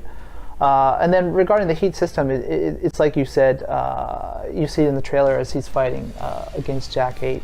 But this is really designed to change the game in a positive way from past installments. That it's the same with real martial arts, but with fighting games as well. If you have two people who have a really similar skill level, sometimes neither can go on attack or open themselves up. It leaves you vulnerable, perhaps. So you'll just see people staring each other down, I guess you could say, right? We wanted to break that up. So the heat system really kind of rewards players for going on the offense and to maybe poke holes in their opponent's defense, because it's more fun for the people playing, but also for people watching the game, it's more of an enjoyable spectator experience. So this was designed to kind of really reflect the core concept of Tekken 8 of being an aggressive game, and to kind of change up the gameplay in that manner. So this is the first time we're showing it off, and we hope to talk about it more in the future. So we hope everyone's looking forward to hearing more details. Okay, jumping ahead to 41 seconds, Jin and Kazuya are destined to fight each other, and their conflict mirrors Heihachi and Kazuya's. What makes this fight, Jin versus Kazuya, different from that one, and where is Jin coming into in Tekken 8's story? So in previous, I believe Tekken 7 is what you're referencing, the battle between Kazuya and Heihachi. The dynamics were, you have Heihachi is a human. He doesn't possess the devil gene, right? against Kazuya, who has the devil gene, who is, a devil pretty much. And so the battle between them was kind of a different dynamic. In Kazuya, obviously he wins in the end. Spoiler alert for people who haven't played Tekken 7. So that dynamic is slightly different because now you have Jin Kazama, who actually also possesses this devil gene and gives him similar powers to Kazuya. But it's quite different in the matter that Kazuya, from a martial artist perspective, fighter, and being able to control the devil gene and go freely back and forth between human and devil powers, he's much more of a developed and polished entity or person, I guess you could say, where Jin he's younger, and he's still he has his things that he's trying to battle with and within himself and to figure out. And so he's not mastered himself or the devil gene and its powers. So the way that plays out is quite different than the battle between Heihachi and Kazuya. But not just that, you have the added dynamic of Jin's mother, Jun Kazama, Kazuya's wife as well, who kind of will come on the scene, and how she affects that face-off between the two, father and son, this time is going to be something quite different than what we've seen before with Heihachi and Kazuya, right? Okay, skipping ahead to the 1 minute mark, we see Jun Kazama again. She returns and promises to help Jin cleanse this world of its evil and corruption. We also see a bird land on her hand. Could you talk about what the bird symbolizes and the importance of Jun's return to the series after so much time away? So just to dive into the background of Jun Kazama a little bit, part of her character setting is that she's involved in wildlife conservation, and that's also kind of why she raised Jin in Yakushima, which has a lot of nature in that environment. So there is that regarding the bird, coming to her, but it's also more of a kind of Japanese or Asian concept that when you have these martial artists who've attained a lot of power, it's said that that kind of fighting spirit emanates from them, right? But on the other hand, someone who's equally a master can kind of feel that power, and it works in minus ways some ways. So it's said that people who've gone even further to the next level are able to kind of get rid of that fighting spirit or not emanate it, so that their opponent can't feel it, right? So that is said that with a very skilled martial artist in the past, that animals would fly to them because they don't feel that fighting spirit or that danger, I guess you could say, right? So it's a sign that not only is she, in tune with nature, but that also she is such a skilled martial artist that she is able to kind of not emanate that fighting energy, right? So that's a background setting to it. But also, one important thing of Jun is that she's got this power to cleanse things or kind of neutralize the devil gene, etc. So how this plays affects the outcome and what transpires between these two fighters, right, is going to be one of the focal points of the story for people to look forward to. And finally, at the end of the trailer, we see the chain and the 8 symbol again. We finally see Tekken 8's tagline, Fist Meets Fate. Can you talk about the symbolism behind the chain and the tagline and how they relate to Tekken 8's story? So the chains are really an important element, especially tied to Jin, also Kazuya, the Mishima family in general, with the devil Jin and their history. So it kind of symbolizes they have this particular destiny or things that they're tied to, whether they like it or not in many instances. And the chains are kind of what binds them to that, and that's like a reflection of that. So that's a key element of the story that appears visually. But then also the Fist Meets Fate just symbolizes that although they have this destiny and it seems like it's kind of decided and they have no choice in it at times, they use the power, which is symbolized by their fist, right, to try to veer away from their destiny, to try to change it per se through their sheer power in their fists. So that's where the Fist Meets Fate comes from. All right, well, that's all the time we have today. Thanks once again to Harada-san and Michael Murray for joining us. Thanks to you all for watching. For lots more coverage, check out our full analysis of the new Tekken trailer over on the site. And for everything you need to know about the rest of the video game world, stick with us right here at IGN.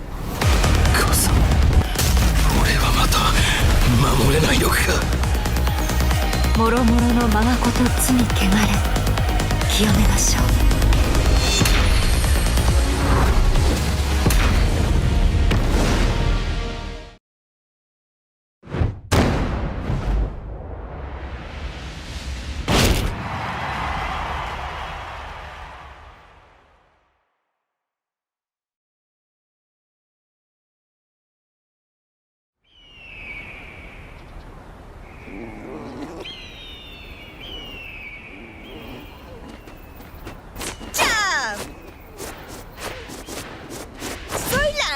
Del café. Get ready for the next battle. Tekken 8. New Challenger. ¿Es hora de entrar? Aquí viene el espectáculo de Azucena. Azucena.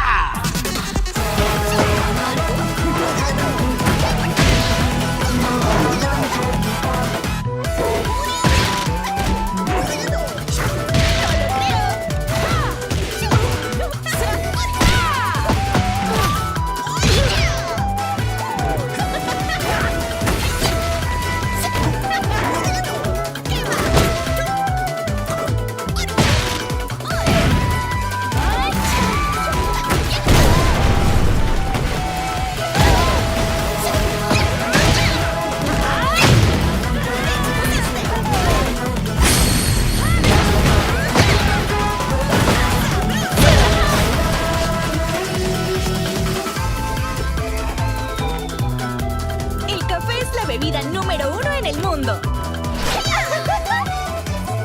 Je te prouverai que le thé est supérieur.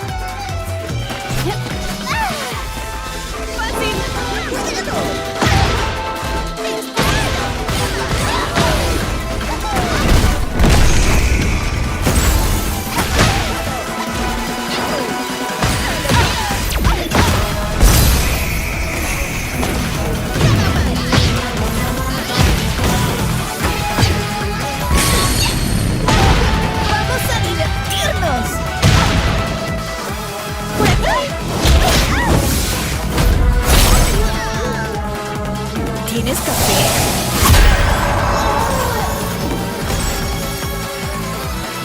¡Necesitas más café! ¡El café es lo mejor!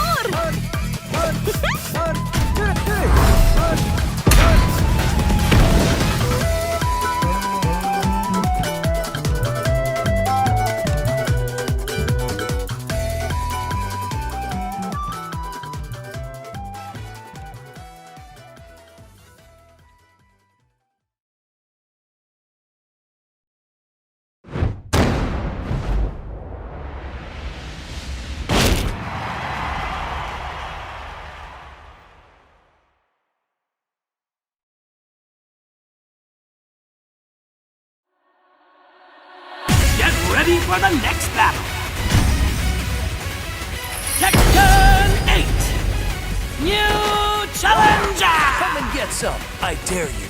Martial Love.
よ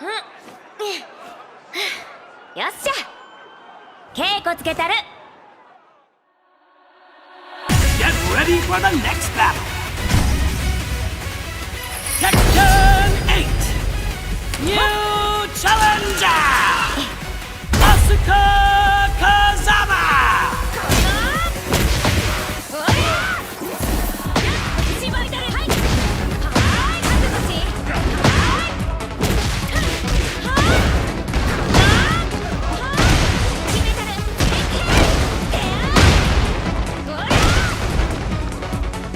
手加減いらんで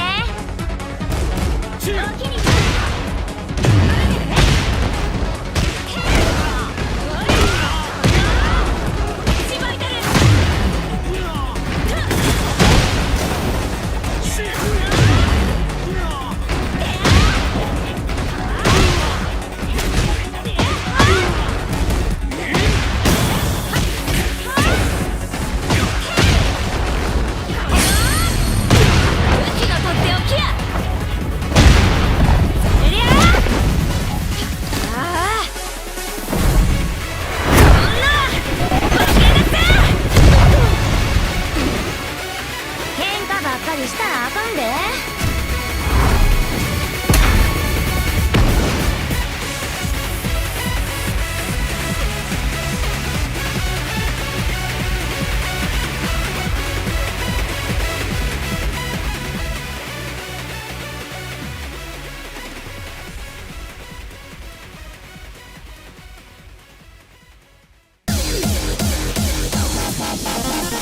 Growing up as a child of 90s and early 2000s arcades, I've been a casual enjoyer of the Tekken series pretty much all throughout its lifespan, with its cabinets being a regular spot where I would dump a few quarters, mash some buttons, and walk away with a smile on my face.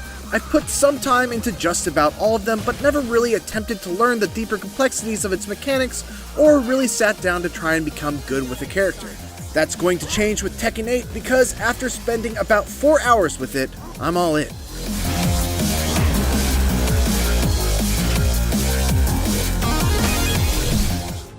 While I am a self-admitted casual fan of the Tekken series, I have at least dabbled enough into Tekken 7 to be able to talk about the most defining differences between it and Tekken 8. Chief among those changes is the new heat system, which is all about enforcing one of Tekken 8's biggest design goals, rewarding aggression.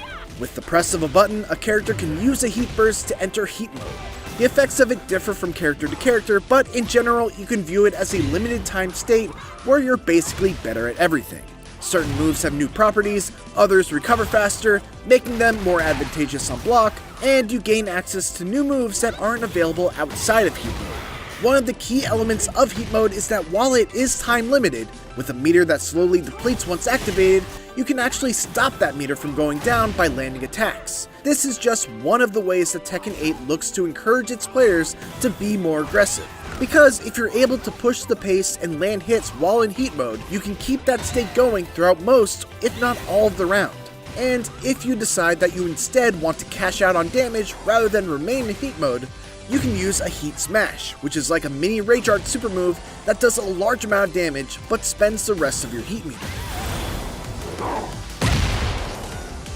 The heat system goes deeper than that too. In addition to there being a heat meter, there are also these little icons that govern your usage of certain actions while in heat mode. This is called heat energy, and if you enter heat mode with a heat burst, you'll only get one stock of it. However, if you use what's known as a heat engager, you'll enter heat mode with 2 stocks. These are special moves that, when landed, will instantly put your character into the heat state. Every character has 5 of them, and they're usually a handful of the most defining moves of each character. After you land a heat engager, you can spend 1 stock of heat energy to use a heat dash, which lets you quickly dash in to either connect combos that otherwise could not be connected, or if the heat engager is blocked, you can just get right back up in their face to continue your offense. So let's pause and slow things down as we look at this example between Paul and Jack 8. Paul lands his Phoenix Smasher, which is one of his 5 heat engager special moves. Landing a heat engager gives him a free dash that he can use to get in close, but I actually don't think that this is a true combo. Nonetheless, he lands that cool launcher into throw combo from the trailer. Then he lands another Phoenix Smasher, and when you land a heat engager during heat mode, you're able to use a heat dash to continue the combo. So he spends the stock of heat energy on a heat dash, picks him up off the ground, and finishes with a heat smash. Note that Paul now no longer has any heat meter to work with for the rest of the round.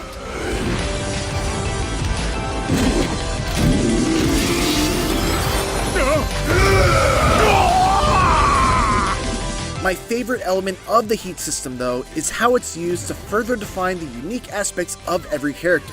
Each character has at least one completely unique advantage while in heat mode. For example, while in heat mode, King gets armor on his Jaguar run, making him a grappler with an armored command run to get in on opponents. Kazuya, meanwhile, can execute his iconic electric Wind God Fist technique without having to be frame perfect on the input. What I also love about the heat system is that it's available right at the start of every round. It's not a comeback mechanic, and you don't need to build up a meter in order to gain access to it. You're free to use it whenever and however you please. The already existing comeback mechanic from Tekken 7, Rage, does make a return, with it once again causing a character to go into a rage state once they reach a critical level of health. While in the rage state, your damage increases and you gain access to your ultra powerful rage art technique. That said, rage drives are a thing of the past, largely because it's a mechanic that felt redundant due to the addition of the heat state and the advantages it provides. Another brand new element of Tekken 8 is the addition of a special control type, which is Tekken 8's new attempt at making its complex fighting system a little more approachable for newcomers. When in special control mode, each button has a recommended move and combo for each character. There's a button for juggle combos, a button for grounded combos, and a button for quick low attacks. The selected moves even change depending on what state you're in.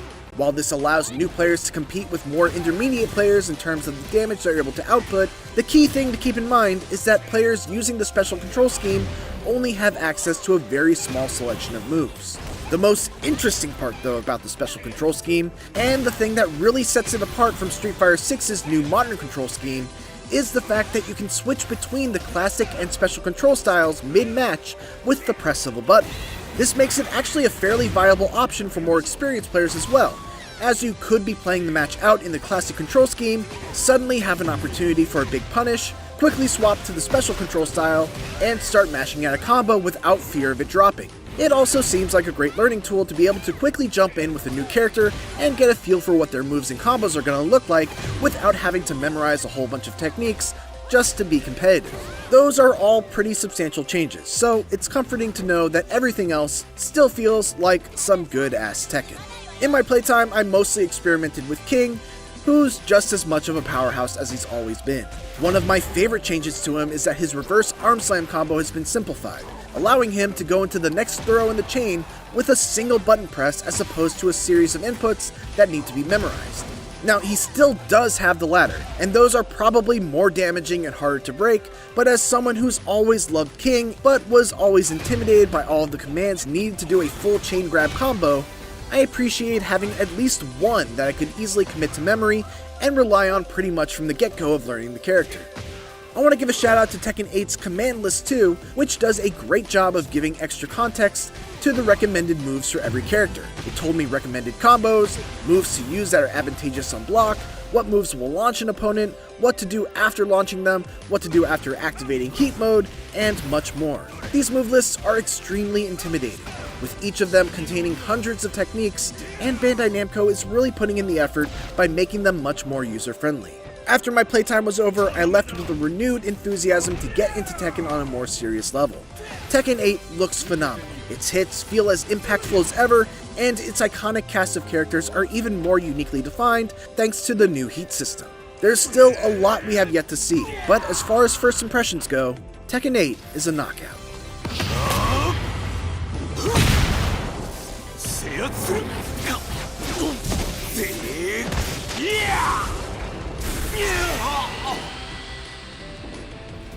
For more Tekken 8, make sure to check out my interview with Michael Murray and Katsuhiro Harada. And for everything else, keep it here on IGN.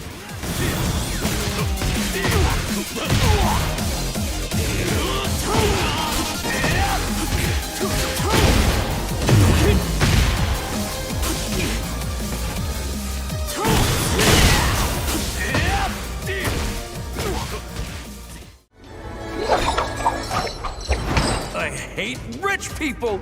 Round one. Fight. I've greatly enjoyed the fighting game renaissance over the last few years. Between the success of Guilty Gear Strive and Street Fighter VI, and the general improvements to netcode across the board, the genre seems to be at its strongest since the arcade days. And after my time with the first weekend of Tekken 8's closed network test, it seems primed to bring the heat to a new generation, despite a few hiccups that can hopefully be attributed to normal pre-release obstacles. I'll show you! Boost! Strongest in the universe!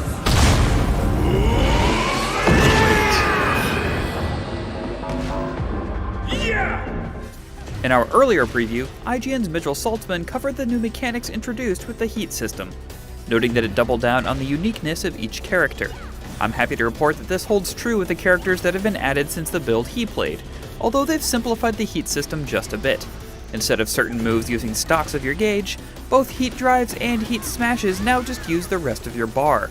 It's still a lot to wrap your head around, but thankfully, the closed test included a quick tutorial to run down these changes. Given the limited time available for the closed network test, I've tried to focus on some of the newly added characters, specifically Lily and June. Lily, my main from Tekken 7 other than Armor King, is well known to be one of the most evasive characters in the series, with a fantastic sidestep, tricky launchers, and even a command hop that can be followed up with either a low or a mid attack, forcing you to guess if you need to block standing or crouching. Going into Heat mode in Tekken 8 boosts her evasiveness, letting you use her command hop twice in a row by holding the button down, and using these hops actually increases your heat meter, meaning you can keep your offense going for longer. She can also use her Heat Smash, the high damage ender you can use to end Heat mode, from her back-turned stance as a low attack, giving her multiple ways to land big damage. Another character that stood out to me was Jun Kazama, returning in her first canon appearance since Tekken 2. She can use powerful attacks and strings at the cost of her own life bar, but if you activate Heat mode, you can use those moves freely without damaging yourself, and even do extra healing, giving her an extremely powerful toolset with no drawbacks for a limited time. I felt like I was barely getting a handle on what June could do in this first weekend, but I'm excited to explore more of her kit during the next test period. Both characters gave me a lot of confidence that the Heat system is ultimately going to end up being a great change for Tekken 8. Finding new ways to activate my Heat, using the buffs it provides before it runs out, and then finishing it up with the Heat Smash, all made me excited to jump back into training mode as soon as I was able. Unfortunately, what had me less excited across the board was the online performance. While about half of my matches were great, and this is very specifically a network test, some of the connections were downright rough, especially against Wi-Fi warriors, with rollback artifacts and hitching both present. It's hard enough to judge spacing when someone has a handle on Tekken's complex movement, but when they suddenly appear to teleport, it made me feel like I was taking a counter hit to the face in real life. You can change the rollback settings to prioritize graphics or prioritize response. I chose response, but it's really just a pick your poison selection, as you'll be dealing with more delay as a trade-off for less hitching. There was also an issue with stage transitions where they would hitch almost without fail. I'm not sure if this was a network issue or a performance issue, but it was very distracting nonetheless. Thankfully, the connection screen gives a Wi-Fi indicator so you can avoid those players altogether if you wish, and as with all fighting games, I would strongly recommend plugging in an Ethernet cable, but that won't stop all of the online issues, as matchmaking was also a bit spotty. Long stretches of time would go by where matches would fail to connect repeatedly, or not match me with anyone at all. Game director Katsuhiro Harada tweeted over the weekend that this was a known bug, and again, I must stress that this is a network test, and is designed to work out kinks they find with online play. So hopefully this will be remedied in the final release. But I can only relay my experience, which was not always optimal. After a few days of learning a few things, getting the ever-loving tar beat out of me, and then managing to squeak out some wins, I'm even more excited for Tekken 8's final release. Hopefully they can iron out the network issues, and if they do, I'm confident that we'll have a great new combatant for the King of Iron Fist tournament. Thanks for watching, and while you're here, make sure to check out our coverage of Tekken 8 from the floor of San Diego Comic-Con. And for everything else gaming, you're already in the right place. IGN. You win.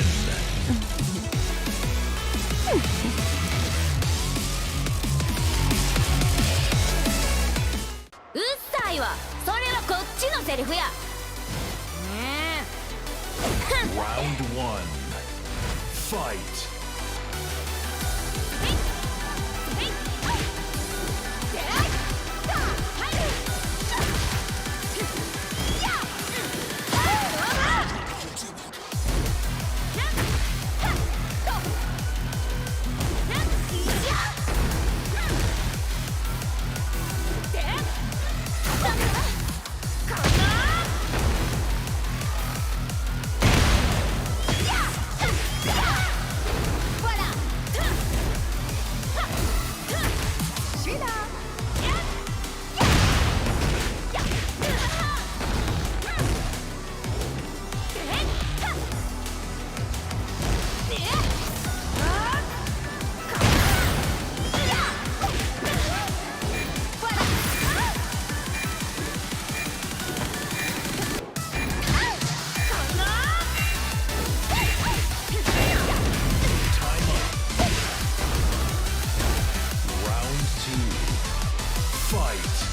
Round 3.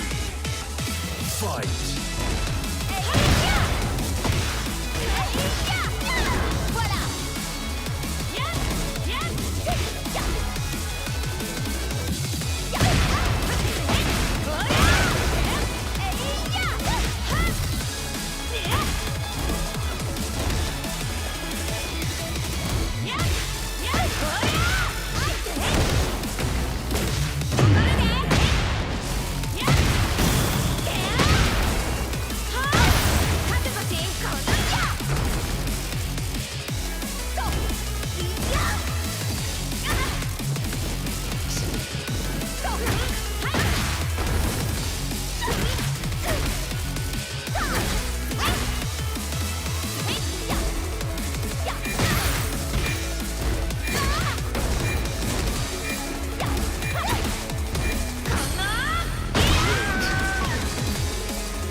Je me suis vengée d'Asuka. Fight.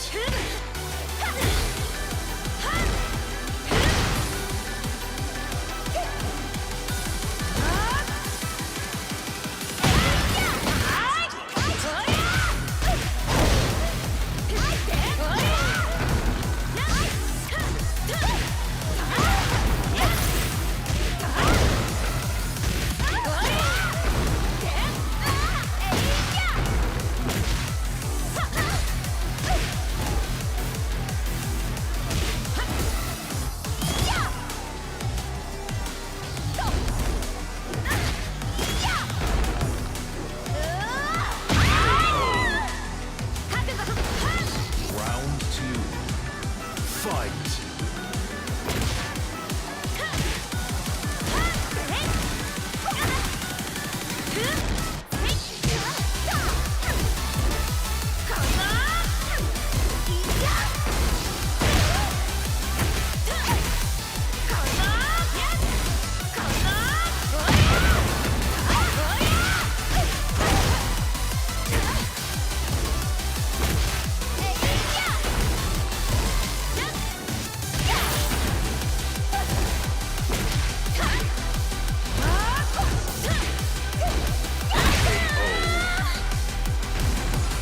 Round 3.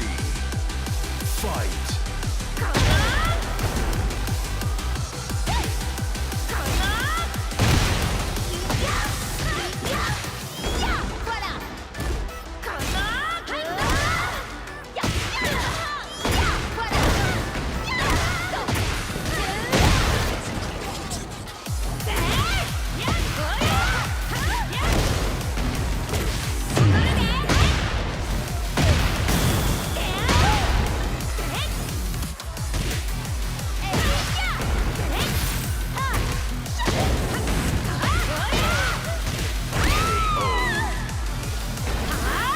Round 4.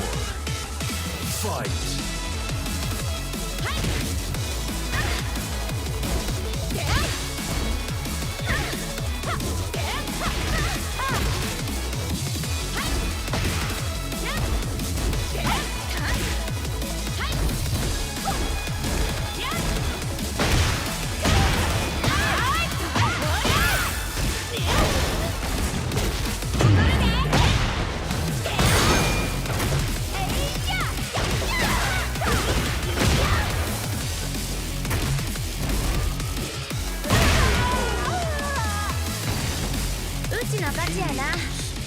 Round 1. Fight.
Humanity has always hunted for knowledge in the unknown.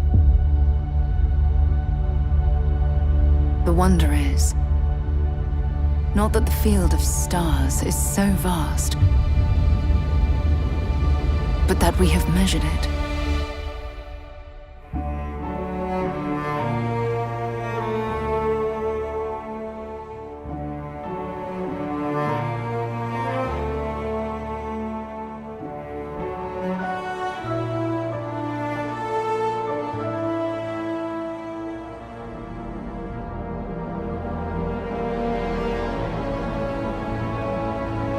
We're all here because we're committed to the biggest question of all. What's out there?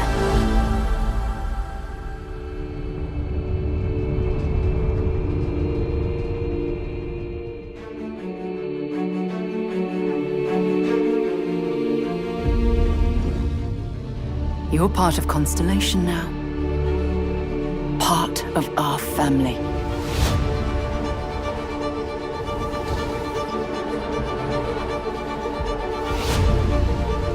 We do not fully understand all that is at work here. No finer group in the stars to be unraveling this mystery. I'll follow you from here on out, Captain. Grab jump is ready. I love this part.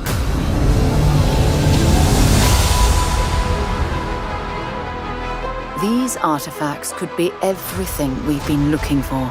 Another great secret the universe is asking us to unravel. Human settlements throughout the galaxy could be at risk.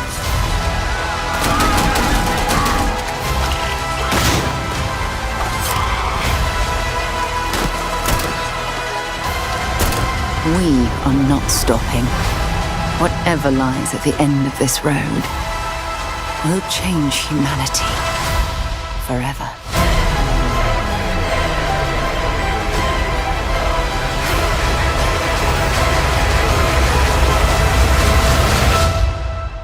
This is where we belong.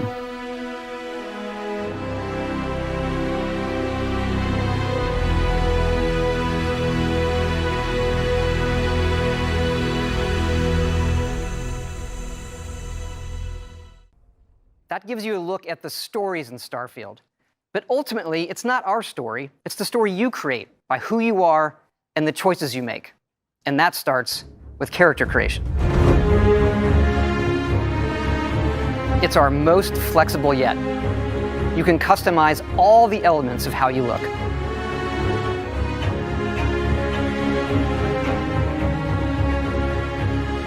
You'll pick a background that gives you 3 starting skills. It says here you spent some time as a diplomat. Having a way with words might prove useful. There are optional traits, and these come with unique advantages and disadvantages. But it's not just in how you can look, but in how your character plays and develops. The skill system combines the best from our previous games, and you can unlock new skills as you level up, and then you rank those skills up by using them and completing challenges. And there's deep crafting systems, from running research projects with resources you find, to crafting weapon mods needed to survive.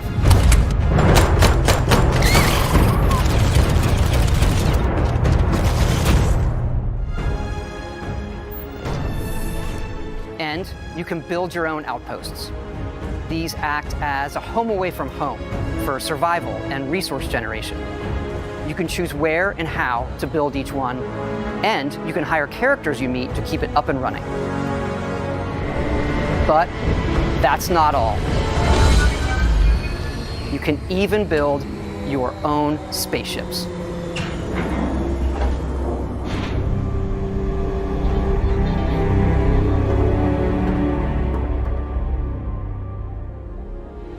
You can choose crew members. And yes, you can completely customize the look and layout. There's loads of different modules, ship manufacturers, and more. I have to say, it's so cool. We just absolutely love this.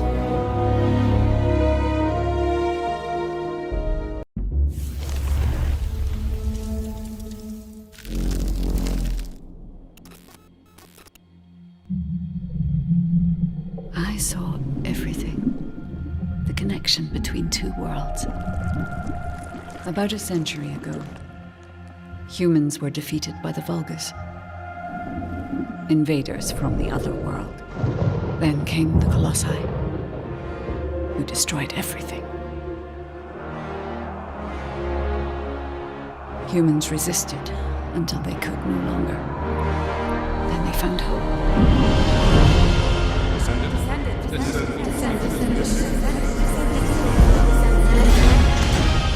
They were gifted the forgotten ancestors' power. Finally, they could fight with newfound strength. But another threat had emerged. Karel, the new leader of the Vulgus. His dark ambitions are driving both worlds to the brink of collapse. We must fight back.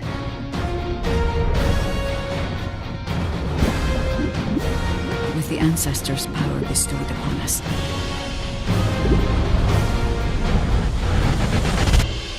Descendant, can you hear me? I've been waiting for you.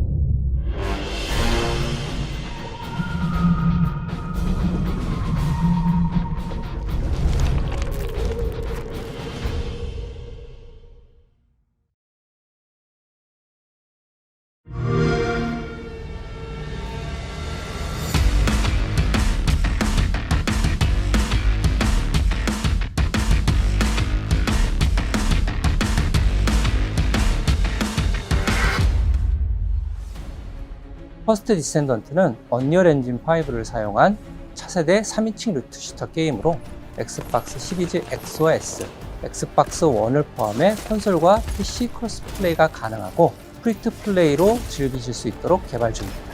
퍼스트 디센던트에서 플레이어는 계승자가 되어 1, 2회 생존을 위해 침략자들에 맞서 싸우게 됩니다. 계승자는 플레이어의 캐릭터로서 다양하고 개성적인 컨셉과 전투 스타일을 가지고 있습니다. 플레이어는 계승자를 통해 잉그리스 대륙을 탐험하며 스토리를 체험하고 다양한 임무를 혼자서 혹은 협동 플레이로 수행하게 됩니다. 또한 최대 4인 협동 플레이로 거대 보스와의 레이드를 경험할 수 있습니다. 거대 보스별 다양한 기믹과 부위 파괴 등을 통해 밀도 높은 팀 플레이를 체험하실 수 있습니다.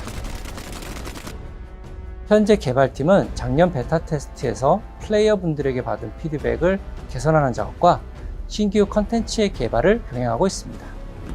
지금 보시는 화면은 최초로 공개하는 엑스박스 시리즈 X의 실제 게임 플레이 영상입니다. 언리얼 엔진 5를 활용한 높은 퀄리티의 그래픽이 안정적으로 돌아가도록 열심히 개발 중에 있습니다. 신규 계승자 역시 개발 중에 있는데요. 이 계승자는 물을 이용한 독특한 컨셉의 플레이를 경험할 수 있도록 디자인되었습니다. 또한 자기장을 이용한 방어 능력과 비행 스킬을 지닌 새로운 캐릭터도 개발하고 있습니다. 플레이어분들이 더 많은 탐험을 하고 몰입감 넘치는 스토리를 경험할 수 있도록 다양한 환경의 신규 맵을 개발하고 있으며 새로운 타입의 보스 레이드 역시 지속적으로 개발하고 있습니다. 그리고 많은 분들이 요청하셨던 코스메틱 시스템도 도입 중에 있는데요. 캐릭터들마다 다양한 컨셉의 스킨을 제공할 예정이며 꾸미기 아이템을 통해 개성을 마음껏 뽐낼 수 있도록 지원할 예정입니다. 가장 많은 피드백을 받았던 그래플링 훅은 시스템을 완전히 변경하였습니다. 변경된 그래플링 훅은 조작에 따른 회전과 이동 시 가속 감속을 지원하여 조작의 재미를 훨씬 더 증대하였습니다. 이 밖에도 피드백을 반영하여 점프 모션, 총기 사운드, UI와 UX를 지속적으로 개선해 나가고 있으며 계승자 스킬을 개조할 수 있는 시스템도 개발 중에 있습니다. 게임 사운드 또한 글로벌 유명 게임 작곡가인 스티븐 바튼과 협업하여 보다 풍성한 청각적 경험을 제공하기 위해 준비 중에 있습니다. 마지막으로 여러분께서 가장 기다리실 소식을 전해드리겠습니다.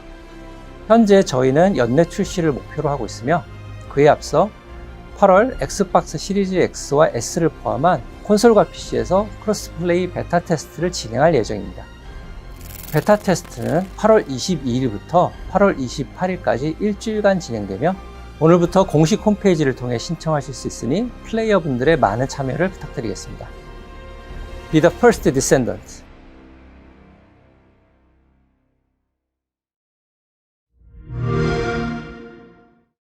New free-to-play looter shooter, The First Descendant faces heavy competition. Between Destiny 2 and Warframe receiving regular expansions, alongside a steady stream of smaller games, making yourself seen in this crowded genre isn't easy. Unfortunately, if The First Descendant's upcoming beta test is anything to go by, it doesn't feel like this will be the next big one to break through. Testing out solo play and 4-player co-op, what's here is enjoyable enough, but it isn't that compelling.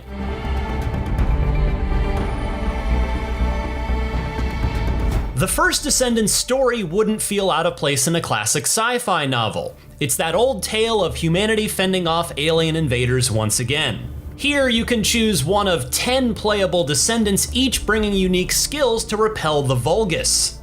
You're initially limited to choosing between 3, unlocking the rest later through a research institute. With differing stats and combat skills, differences aren't just skin deep. Be aware that you can't customize a Descendant's appearance. Nexon Games says you can decorate them, a feature unavailable during this beta test, but the team wishes to retain everyone's unique aspects. Soon after choosing a character, you'll arrive in Albion, the first Descendant's pretty hub world. Here you can upgrade your weapons, take on quests, and more. Heading towards the Kingston region for several field missions, objectives range from defending set objects to investigating broken detectors. Boss fights are separately contained within Void Intercept battles, accessed from terminals across Albion and an NPC, Seneca. These fearsome foes have specific weak points to target and generally require a team. However, the missions I played simply didn't feel that exciting, even when playing with friends. Despite the differing goals, you're always taking down waves of enemies with generic designs at most steps, which soon becomes tedious. One objective involves taking down continuous waves of enemies to power down a target's shields, and I had to repeat this several times. When playing co-op, starting a mission didn't activate for the whole party, which caused some initial confusion. Each member must individually join or shoot an enemy in a teammate's existing mission. Not the biggest problem, sure, but hardly the most intuitive method. Considering this is an early beta, I'm hoping that'll change before the full release. Even with these problems, the first Descendant's combat still feels entertaining, thanks to each Descendant's varied playstyles. Everyone has 4 active skills in battle, ranging from defensive moves like Ajax's reverse door shield to offensive options like VS's ice beam. Everyone's packing something different, encouraging you to explore and unlock the other characters. You can also equip 3 guns at once, flicking through them with your mouse's scroll wheel. If you aren't happy, defeating more formidable Vulgus usually provides a better gun. You can boost existing weapons through runes too. Those offer additional benefits like electrocution immunity, increased running speed, HP recovery when killing an enemy, and more. Runes are blanket applied into categories based on your gun type, so as an example, torrent runes can only apply to machine guns and tactical rifles. There's a set capacity for what you can equip for each category, and more powerful runes cost more. It's much more effective than using runes on individual weapons, saving considerable time when you'll likely be juggling through plenty of them. You can improve your capacity and the runes directly through Albion's Rune Master, and being able to choose your melee attack through Descendant runes was similarly appreciated. It's a nice touch to combat that provides suitably varied battle perks to fit different playstyles, and there are some solid customization options here. Once you've finished battles and missions, you can visit a separate event terminal in Albion, rewarding you with new weapons or runes. You'll gradually increase your mastery rank by defeating monsters, which helps you unlock benefits like additional rune slots. There's potential in the first Descendant's customization and progression system, but this doesn't mean much if the field missions aren't that interesting. Right now, it feels like your average looter shooter with fancier visuals. While there is every chance things could improve come full release, I'm not entirely convinced. If you're curious to try it, you can jump into the open beta next week on Steam. Otherwise, the first Descendant launches on PC, Xbox, and PlayStation next year. For more on all of your favorite video games, keep it locked right here on IGN.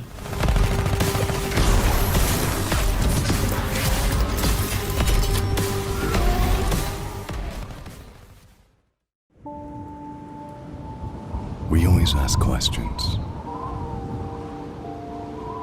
What is it that actually exists?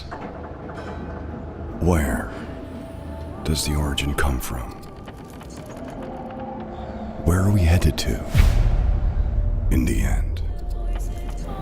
If you feel confused, just reload your gun.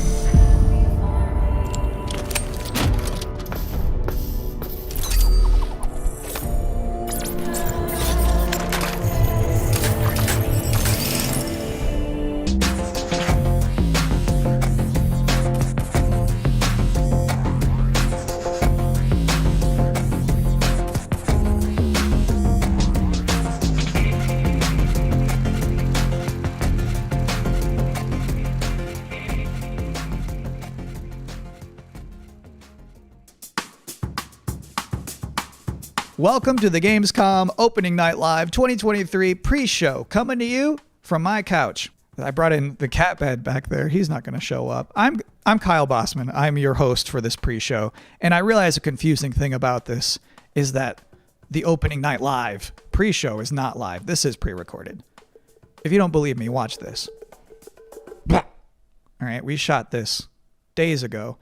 The purpose of this pre-show is just to provide you with bonus trailers, interviews, general tomfoolery to pass these remaining minutes that lead up to the big show, opening night live. So I cannot think of a better way to kick this thing off than with a brand new trailer for Streets of Rogue 2.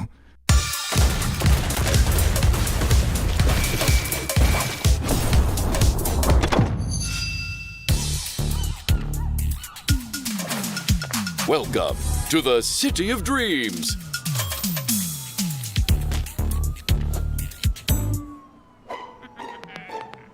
Where anyone can get a fresh start.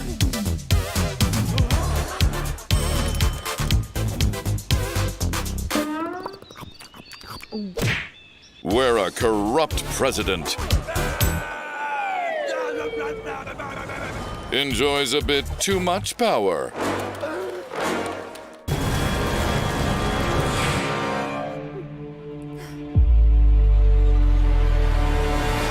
Well, sometimes you just have to go rogue.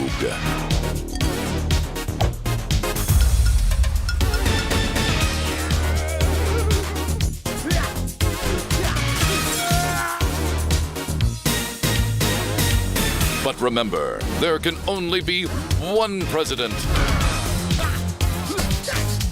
Welcome to the streets, where anything is possible.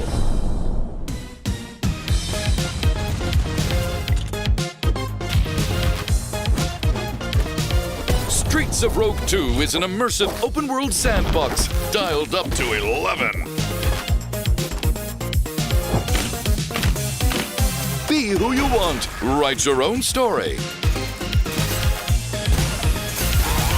And you can do all of it with friends.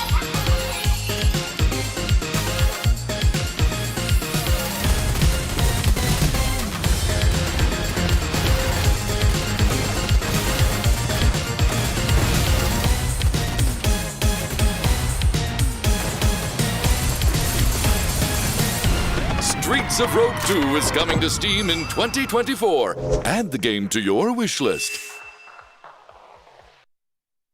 Great to see you back. Now, for this next part of the pre-show, I was hoping to talk to you all about something incredibly boring.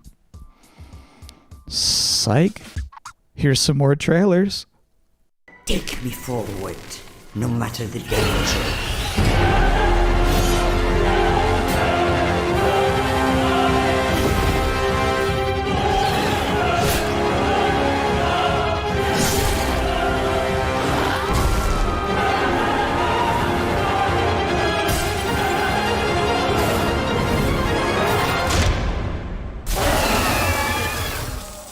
Passenger is lost, so is this world.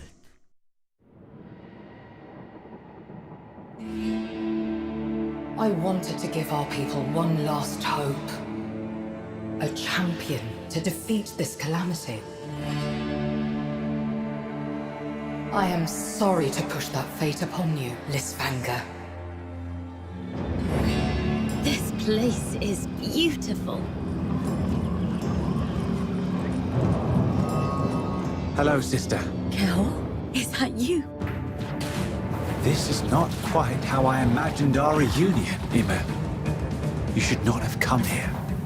There are dark forces at work in these forsaken lands. Let me help you, brother. Leave now, for I still care about you. Kel, brother, listen to me. Enough!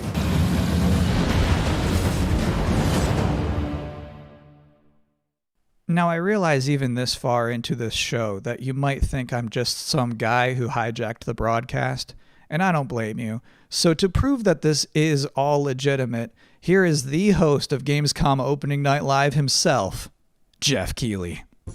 Hello, Kyle. Jeff, We're now minutes away from the opening night live beginning. What sort of huge announcements should we all be expecting to see? I think you can expect to see a lot of great games on stage. This is not a show driven by huge, shocking, surprise, one more thing announcements. When you really think of the history of ONL, we've always had kind of meteor looks at games that are announced in the show, and that's sort of continuing that tradition this year. There will be a few cool announcements throughout the show, but generally we're showing like a lot of really big games because this has been an amazing year for games, and the next 2 or 3 months is especially going to be insane with so many releases. So you will see new stuff on Call of Duty Modern Warfare 3, Assassin's Creed Mirage, Alan Wake, so many other big games that are coming out later this year. But yeah, primarily focuses, as Nintendo likes to say, primarily focused on, announced games coming in Q4 or 3 or 4 or something like that. So yeah, I definitely would set your expectations that we are not going to shock and awe you with surprise announcements today.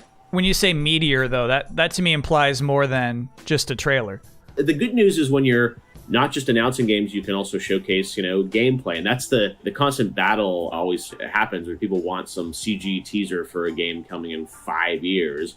But then they also want to see real gameplay and real games. And like, you're going to see 10 minutes of Modern Warfare 3 tonight. You're going to see, gameplay on a bunch of other games, and like real in-game footage because these games are close to release and almost finished. So that's kind of the advantage, is that I think we can go a little bit deeper on some games today. So actually, it's one of those things I miss about E3 was when they would just have like a long stage demo. It's just like, here's the game, we're playing it right now. Yes, and that's what, like, those old Call of Duty demos at E3 were always great. And we can't do that stuff at Game Awards to do, super long gameplay demos. And here, we definitely can show some raw footage. We have lots of trailers too. But yeah, I think hopefully people will see an in-depth look at some games that they're looking forward to. 20, 30 games will all be there. It's a big show and lots of gameplay to see. Have a great time at the big show. Thanks, Kyle. Your show's a big deal, too. We love having you host the pre-show, and I'm excited to be on stage for Open Night Live in just a couple minutes. Holy moly. That was a good interview. Let's all take a minute to cool off now with another brand new trailer.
Thank you, Endzone 2. I've always said this. Any video game trailer with a bus in it is going to be good. You can't prove me wrong on that. And if you are just joining us, welcome to the Gamescom Opening Night Live pre-show, where we're just hanging out on my couch, watching some cool trailers and pre-taped interviews with Jeff Keighley. And we're not even halfway through all of the trailers I have to show you, so let's check out a couple more.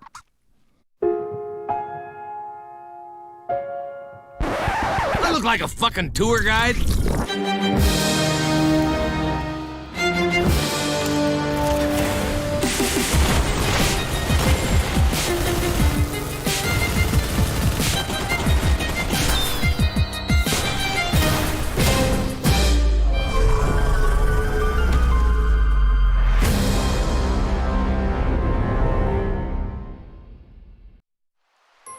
I see you're settling in to our wondrous Azoria.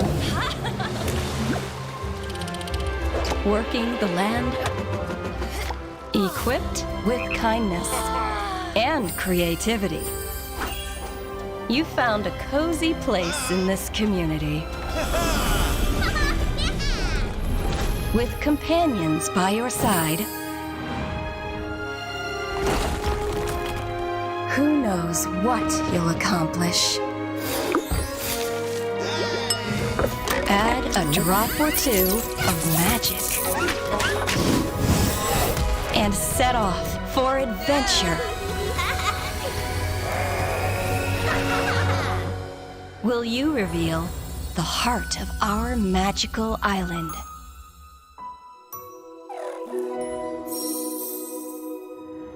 Pre-order now. I'm so sorry. Those two trailers kind of blurred together for me. Which was the one where you killed that guy and then stuck up your middle finger at him? It was Bulletstorm VR. Got it. Thank you. So this is my third time hosting the Gamescom opening night live pre-show. And already we've developed a couple of traditions. One, general awkwardness. And then two, the top 10 reasons to look forward to Gamescom Opening Night Live 2023. Number 10, there's just something nice about seeing a futuristic, shiny, reflective black stage with absolutely no streaks on it. Number 9, Assassin's Creed Mirage. Number 8, the big games you already know will be good. And then the number 7 reason to look forward to Gamescom Opening Night Live is the weird games you never heard of before. I like those weird trailers. Those to me tend to be slightly more interesting than the sure things. Number 6, Sonic news. Jeff Keighley is showing up to Gamescom Opening Night Live with Sonic news. News about Sonic the Hedgehog. And let me tell you, there's no way it's bad. Whatever it is, it's not going to be bad news. This would probably be number 1 for me, but I'm trying to be objective with this list. Number 5, the raw thrill of a developer saying we can't wait to share more. Number 4, Alan Wake 2. This game's coming out in October and they haven't shown too much yet. I expect they're going to show something kind of big tonight. Number 3 reason to look forward to Gamescom Opening Night Live 2023. It's free. Number 2, Tekken 8 and Mortal Kombat 1. Officially speaking, I cannot rank one of those games higher than the other one. So if I have to put them in the same box, that's a powerful box. And the number 1 reason to look forward to Gamescom Opening Night Live 2023 is that hands down, this is going to be the best Tuesday night of the summer. And please don't be like, nah, not true. I went surfing on a Tuesday. We don't care. We're talking about all of us combined. Collectively, this will obviously be the best Tuesday night of the summer. Because they know how to party on a Tuesday in Cologne, trust me. And do you know what else sounds like a party? The 7th Guest VR. So let's watch a trailer for that. Old Man Stauff built a house and filled it with his toys. 6 guests came one night. Their screams the only noise. And what about the rumors? Eleanor, they're just that. They're rumors. Stauff has spent his fortune wisely. Never mind the smell. Bit dreary in here, don't you think? Burden. Maybe you've seen me on Broadway. Regrettably not. Oh, I'm bored. I'm going to the kitchen. Wait! We shouldn't go walking alone. This is a game, nothing more. One of us is going to win that prize money. I say, every man for himself. Nothing but queens. Apparently, there's more to this than I thought. No one came out that night. Not one was ever seen. But Old Man Stauff is waiting there. Crazy, sick, and mean.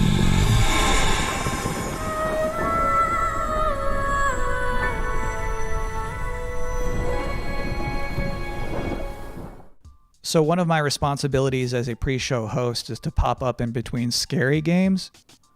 If you have 2 scary games back to back, there's a big chance the audience could become unnerved and uncomfortable.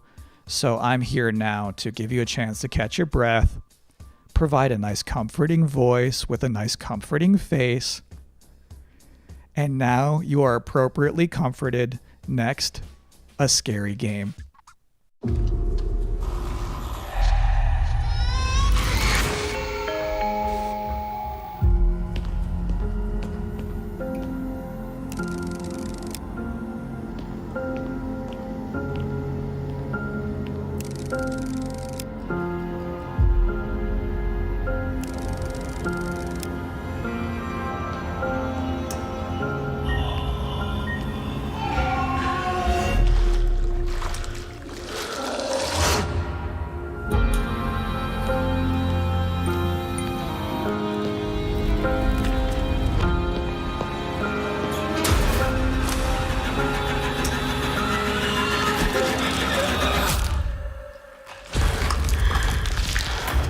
Just do what I say, Roman.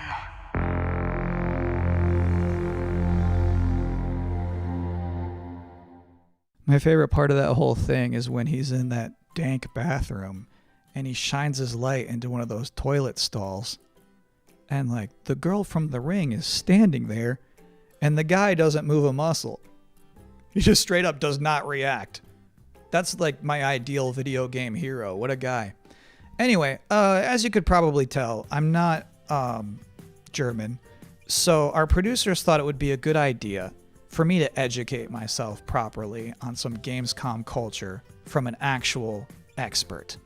From IGN Germany, here is Anne Wernicke. Thanks for having me. Anne, I'm so glad you're here. I have so many questions for you. What is the best way for people all around the world to keep up with what's happening with ONL and Gamescom? There's an official Gamescom live stream, and it programs in English and German. It's done by IGN, so that's the way to not miss out on the stuff that's happening. If you're in Cologne, though, and can attend Gamescom, you just go on Saturday and Sunday to Gamescom Festival. There's stages there with musicians playing. There's food trucks. There's like human social games where you have to be like in a soccer table thing. It's fun stuff. You should try it out. It's completely for free. So hold on, what is it? What is a human social game? You know soccer table? You play We're soccer talking about tables, foosball. right? Foosball. Yeah, we call it foosball. Yeah. But in this case, you get stuffed into it. So you are like one of the soccer people in that table. You can't move. You just stand there, go left and right, and play soccer like that. What does Gamescom mean to you personally? So 13 years ago, I actually started my career in the industry at Gamescom as a trainee. I just got thrown in, and I was overwhelmed by everything, you know. And to this day, it's just awesome to be reminded of that, to go there and see all these people, and I can still talk to the devs I admire there. So to me, it's kind of a happy place. I have one last important question for you. Sure. How do you say world premiere in German? It's actually Weltpremiere. Pretty similar, right? I think I could do that. Yeah, do it. Weltpremiere. Yeah, but that's good. Congrats. And thank you so much for helping me out today. Absolutely. Thank you for having me, Kyle. Have fun at Gamescom. Thank you. All right, cool. Now I too am an expert. Please enjoy eine Weltpremiere. I do not recognize these markings. They are old.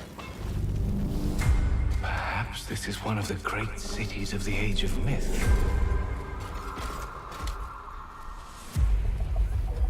This is no temple of Sigmar.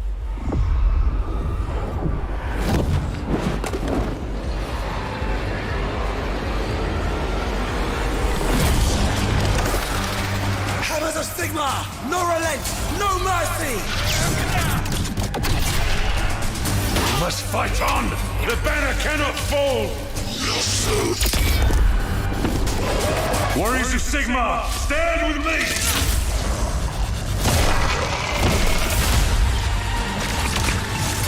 Obtaining this power may end up being the reason we were sent here in the first place. If we can claim it, we can cleanse the Oryx and save our cannabis. What's ours stays ours. Nothing gonna stop us now.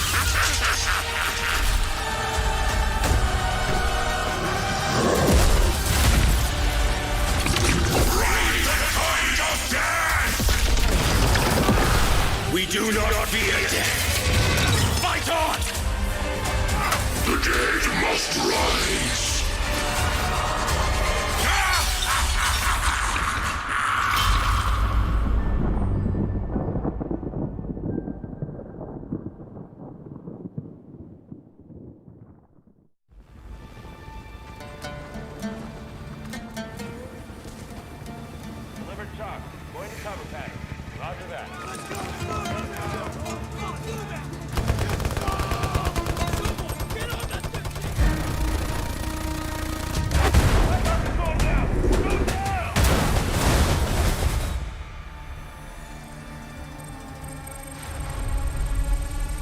2035, we have formed a new breed of elite special forces who are better prepared to manage these latest threats to our global societies. No fear, no retreat.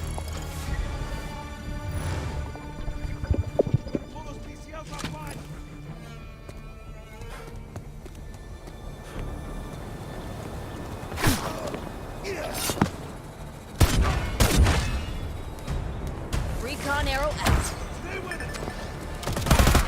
Using smoke screen. Powering up. Let's do this. Soldiers, you're depleting their numbers. Try to finish them off. Hold the line. Here comes the last push. Big shots for you.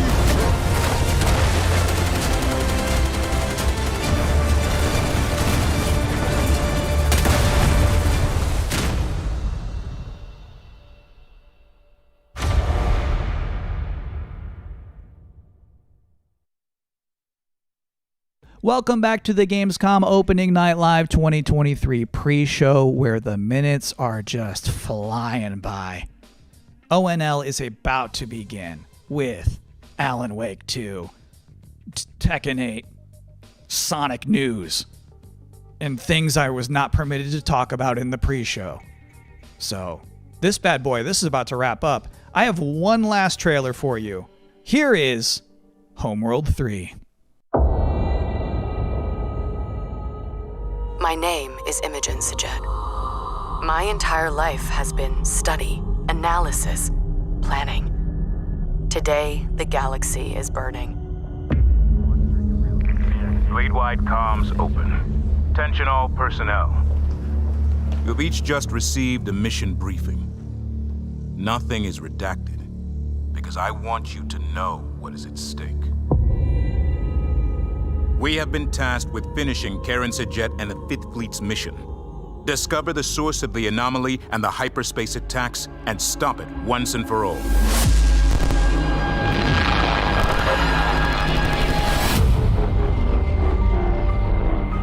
I know we were expecting a simple shakedown cruise. Proximity alert. Control enemy strike craft. Many of you are feeling overwhelmed, We've got incoming. doubting yourselves. We need cover. They're all over me. I have no doubt. We will succeed. Whatever it takes to complete the mission. Enemy strike craft coming in fast.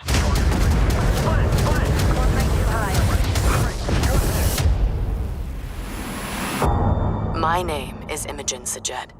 Now, I must be more than a scientist. I am Fleet Command.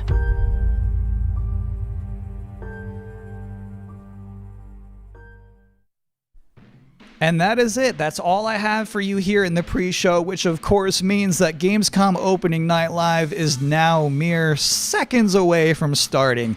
Thank you so much for hanging out with me here on my incredibly cozy couch. Enjoy the show.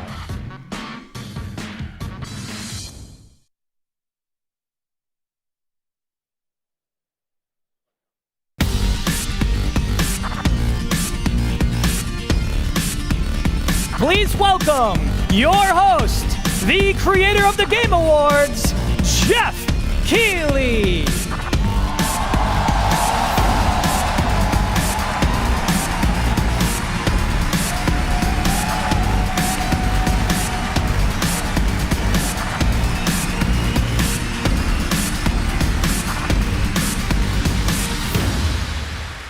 Hello, Germany, and hello, everyone watching live around the world. I am Jeff Keighley, and welcome to the world's biggest in-person video game event, Gamescom 2023.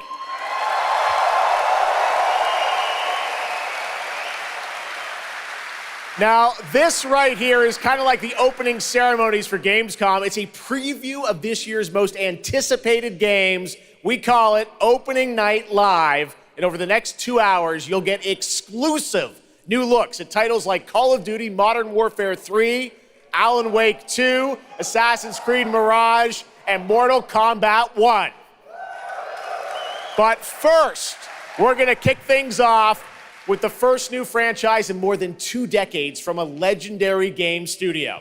And to help us step into the vast world of Starfield, please join me in welcoming the composer of the game, Inan Zur, for a very special performance. Maestro.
Starfield is ever so close. And Inan, thank you so much for that spectacular performance. Really appreciate you coming all the way for this. It's true, in just over a week, fans will start to play Starfield in early access on Xbox and PC. While I've been lucky enough to start playing it, don't be jealous, I'm not allowed to say anything about it. Yes, exactly. Okay. All right, well, guys, okay. Thank you very much. Thank you very much, guys. Really disappointed. They're disappointed. That's just so disappointing. This is such a special night for so many developers, and it's really disappointing to see someone act that way. But we're going to move right on with the show. We've got a lot of great games to show you. Really, it's just so sad to me to see something like that happen tonight. We're here to celebrate games in this community and how much they mean to us. So without further ado, I want to move right on with the show because we've got a lot to show you. And the good news, Gamescom, is we have someone very special here who can be here to talk about Starfield. Please join me in welcoming to Opening Night Live in Gamescom for the first time ever, one of our industry's greatest creators, the director and executive producer of Bethesda Game Studios. That's right, Todd Howard, everybody.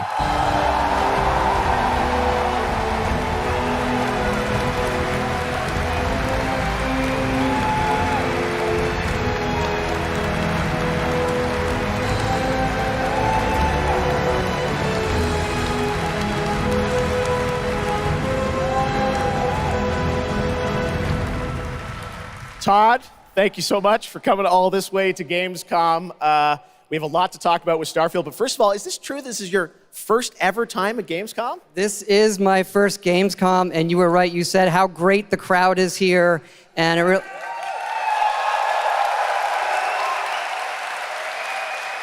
and just all the fans that come here for the biggest convention in gaming to celebrate games. And I figured, it is our first new franchise in over 25 years, so if I was going to come, it's for Starfield. Well, we all welcome you to Gamescom in Germany, and we're all very excited to step into this new world, Starfield, and the next week, early access. Set up for people, why did you want to make this game, Starfield? Why did you want to create a new world? I think like a lot of gamers out there, we have dreamt of a game where we look to the skies and we can blast off into space and explore. We love to make games where we can explore these worlds. We've done like with the Elder Scrolls and the Fallout series, but we wanted to do something brand new where you could explore with complete freedom in the galaxy. It's a game we've always wanted to play that we think a lot of people wanted to play as well. It's kind of that dream game. Yeah, I wish I could talk about it, but it's quite an experience, and I know everyone here is very excited to jump in soon. You did bring some stuff to Gamescom to show to fans. I know there's a theater. Tell us, I know you've been, sharing a little bit about the game, but I know there's a lot you want people to discover when they play it. What did you bring here to Gamescom? Yeah, it's really cool. We've built a 300-person seat theater where we're actually showing the beginning of the game, and you start out as a miner, and you touch this artifact that affects you in some way, where you see a bit into space-time, and then you get to create your own character. Our games are about creating and being whoever you want, and then you're off on adventure. Yes, let's talk a little bit about this adventure. I know, people have been wondering kind of what the main quest line is going to be after you create your character, which is something that I know. I saw even someone on the internet this week created you, I think. Did you see that? Someone tweeted out a picture. They had somehow figured out. I see a lot of things on the internet. I don't know. I'm not sure that's real. Well, the thing is, I think you could literally create, whoever you want and then enroll yourself into this adventure. And tell us about sort of how the adventure starts. What can we expect? Well, you jump off. You're joining Constellation, which are the last kind of group of space explorers, like NASA meets Indiana Jones searching for these artifacts. But the story goes a lot of places. The game has a lot of surprises that we haven't talked about. I don't want to spoil them here, yes. But really, really happy with how the story turned out and where it goes. Yeah, it's such an epic experience, and you and your team have done so much for this industry, and the fact that you guys have worked through COVID, building this and coming on the other end, we're so excited for everyone to get a chance to play it. So thank you for all you've done for our industry, Todd. Everyone, Todd Howard. Thank you. Can't wait for you to play the game. Thanks so much, Todd. Really appreciate it. All right, well, tonight is largely focused on announced games, but we do have a few surprises along the way. And next, it's time for the global reveal of the third installment in a franchise that is very familiar to Gamescom fans. Here we go.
That's right, Little Nightmares 3. And joining me now are Coralie and Lucas from Bandai Namco to tell us more.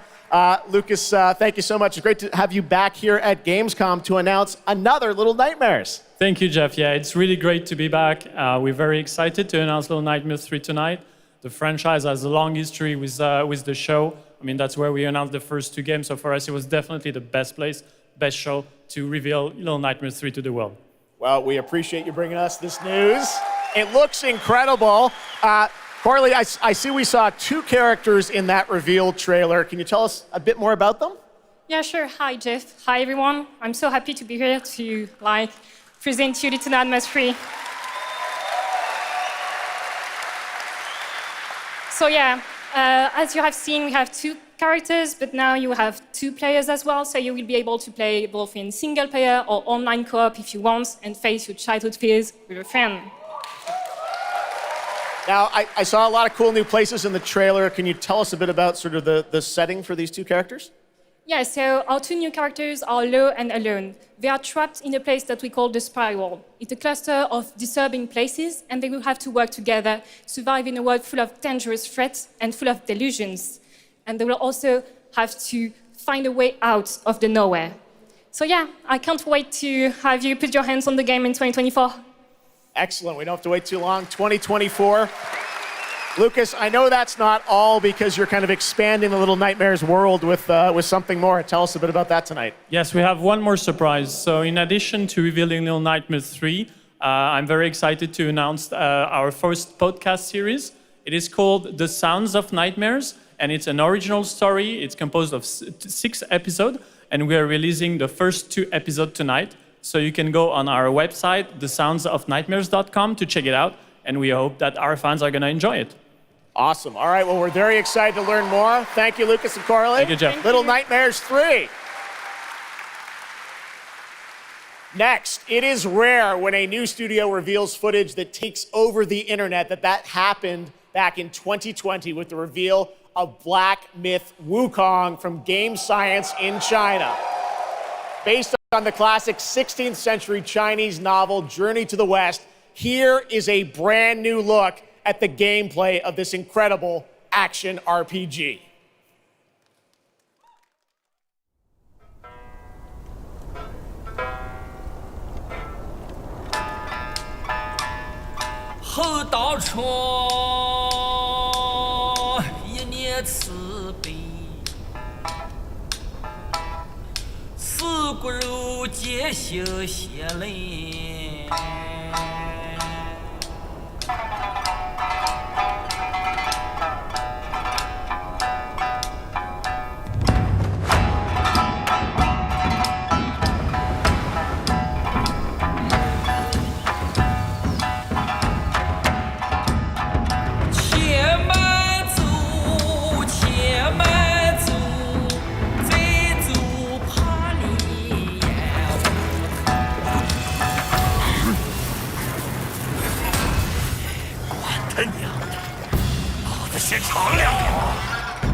What a great surprise. Age of Empires 4 Anniversary Edition, an award-winning game on PC, is now available on Xbox consoles today. That's right.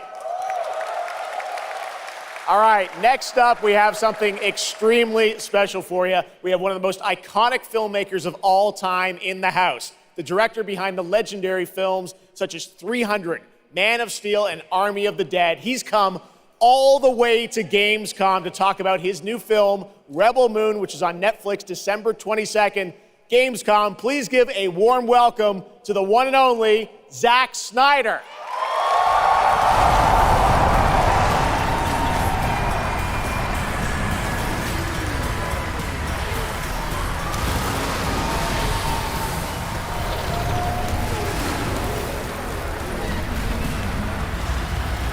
Too much.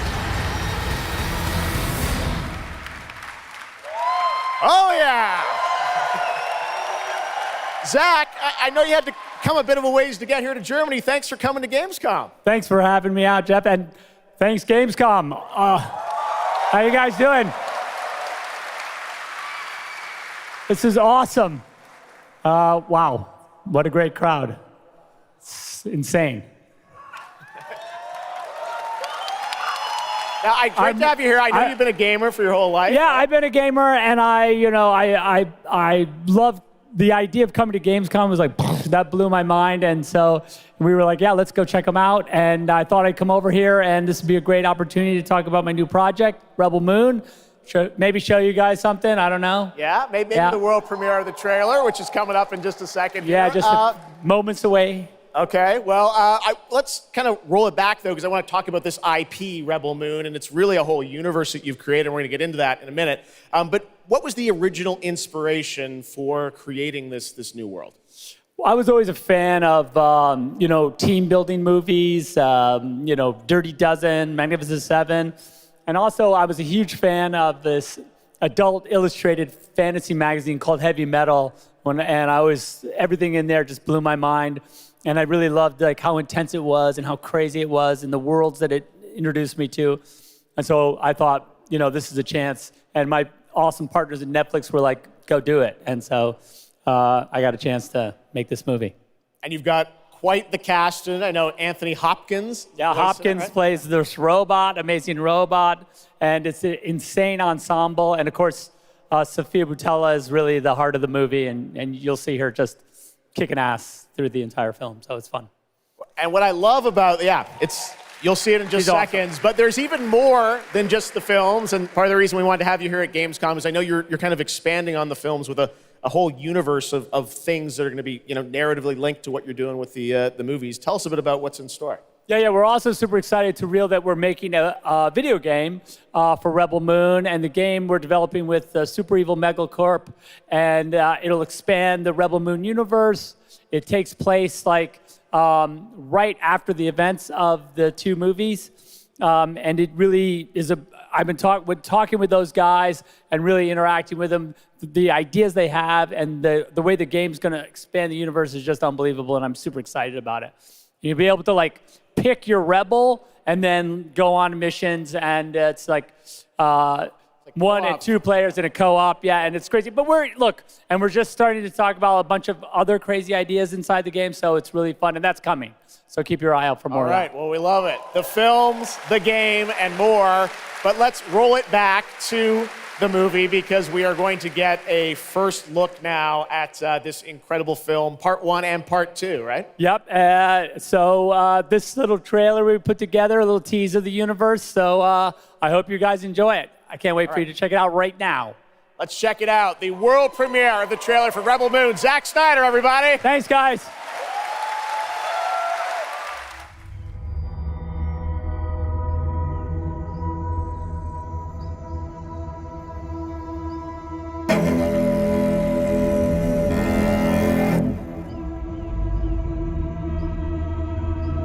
Do you know the story of the Princess Issa?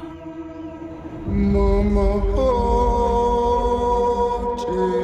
myth, she was called the Redeemer. It was said this child would stop the madness of war.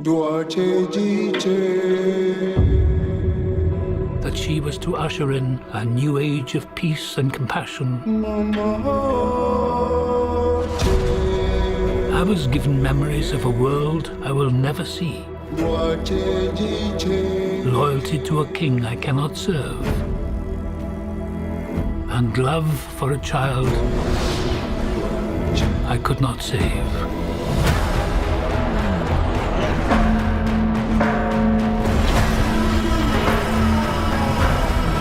What do you think they want? Everything. I found her. Scargiver. I am a child of war. I was taught that love is weakness.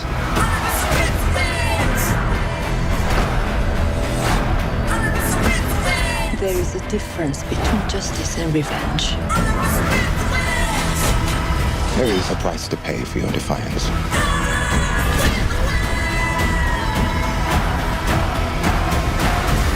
Shh. One moment. I do love this part. Hold on. I don't want no trouble. We're not here to bring any. Are you ready? You and I both know fear. Let's show them that we're not afraid.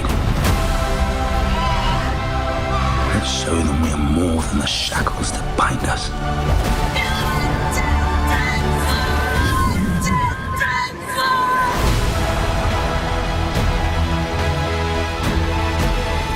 A king is a man, and a man can fail. But a myth is indestructible.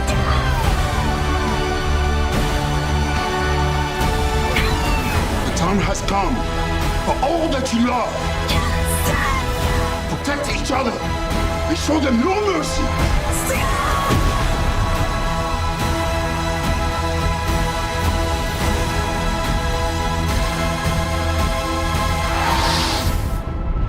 Who among you is willing to die for what you believe?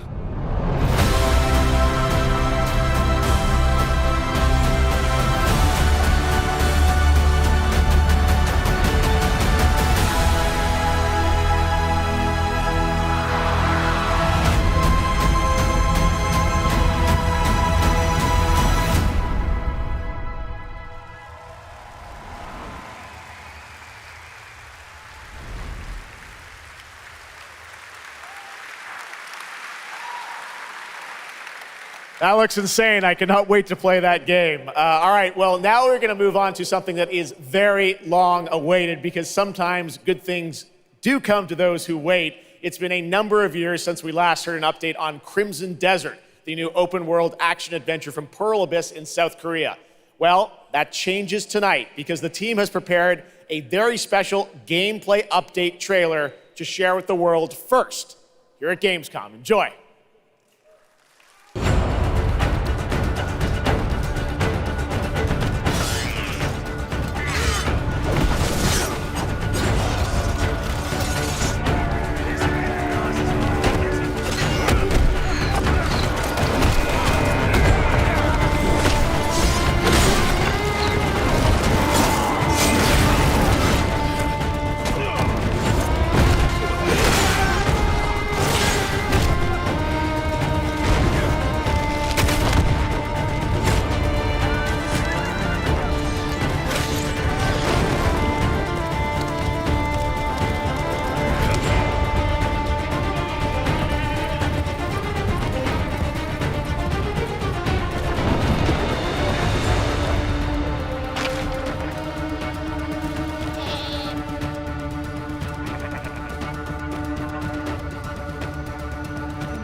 Hey, what's up, Gamescom? It's Ice-T. I've hooked up with my favorite game in the world, Payday, and I have my own special heist mission in Payday 3. And you know I know a lot about heists in real life, all right? It launches September 21st. Here's a world premiere first look. Okay, so here's the deal. The components are kept in high-security cooling containers somewhere in the storage yard.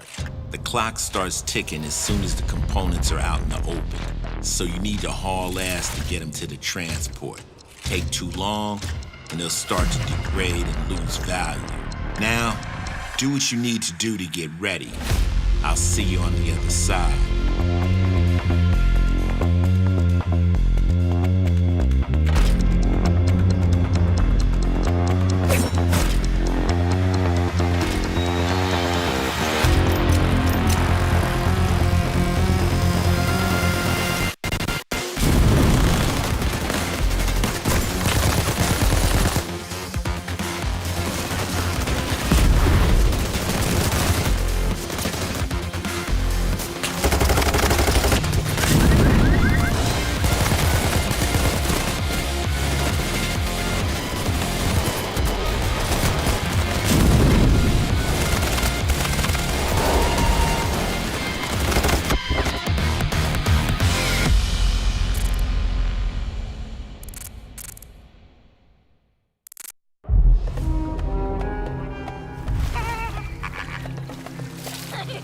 كم مضى منذ رحيلك عن بغداد؟ أعوام لا أذكر مقدارها.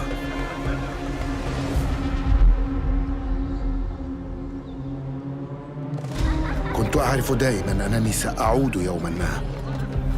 لقد عاد للتو من قبل. كنا في المتجر وليدا. قضيت الكثير من طفولتي في هذه الشوارع.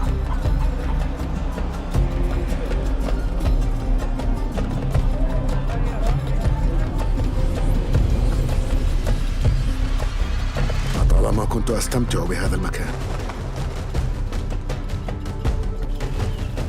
كنا نتسلل إلى بيت الحكمة في صغرنا أنا وصديقتي نهاد.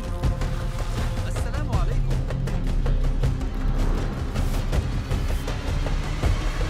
ذكريات جميلة صارت كريهة الآن. قلبي يتألم لما حدث لهم.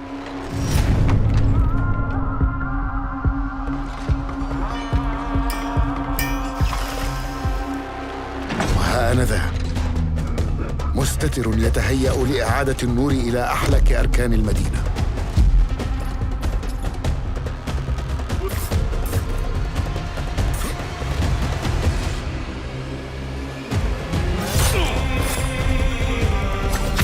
إني أبعد نصلي عن الأبرياء وليس عن تنظيم القدماء.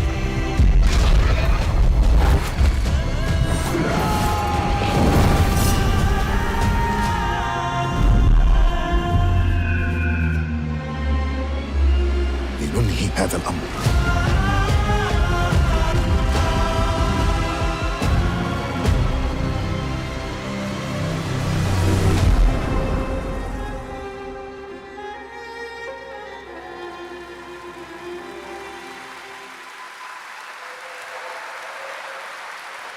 There you have it, Assassin's Creed Mirage, which marks a return to the Middle East for the series, offering an immersive an authentic experience featuring full Arabic voice acting, as you saw in that trailer. You can be transported to 9th century Baghdad when the game launches on October 5th. Big month in October for game releases. Now I would like to introduce you to our co-host tonight for ONL. Please welcome Jasmine. Hello, Jasmine. Thank you, Jeff. Thanks for having me. And hello, everyone. I'm so excited to be with all the fans here at Gamescom this year, and I have the honor to be your guide for tonight for all those great things happening right here at Gamescom. And if you can't join us in Cologne this year, don't worry, you never have to miss any of the events this week. Just go to Gamescom now to discover what the world's gaming industry has in store for you. And if you're ready to vote for your favorite games, then visit now.gamescom.global and cast your vote for this year's Gamescom Awards. The awards will be celebrated this Friday at 3 p.m. If you want to join the adventure and win pretty cool prizes in this year's Gamescom Epics, then go to the Epics section of Gamescom Now to play the text adventure of the show. You can also enjoy all-day coverage and tune in to Gamescom Studios broadcasts by IGN on Twitch or YouTube. Just join the conversation by using the hashtag Gamescom 2023 online. Plus, there will be more announcements from the largest indie area in the world in the Gamescom Awesome Indie Studios show tomorrow at 8 p.m. And later this week, tune in to the Gamescom Studios broadcast and check out the Gamescom Cosplay Awards live from Cologne, Germany on Sunday at 3 p.m. I highly recommended this section. So check out Gamescom Now for all those fantastic features. Thank you so much, and back to you, Jeff. Thank you, Jasmine. Well, now I'm joined by the one and only Harada-san, the creator of Tekken, and Michael, the producer of Tekken.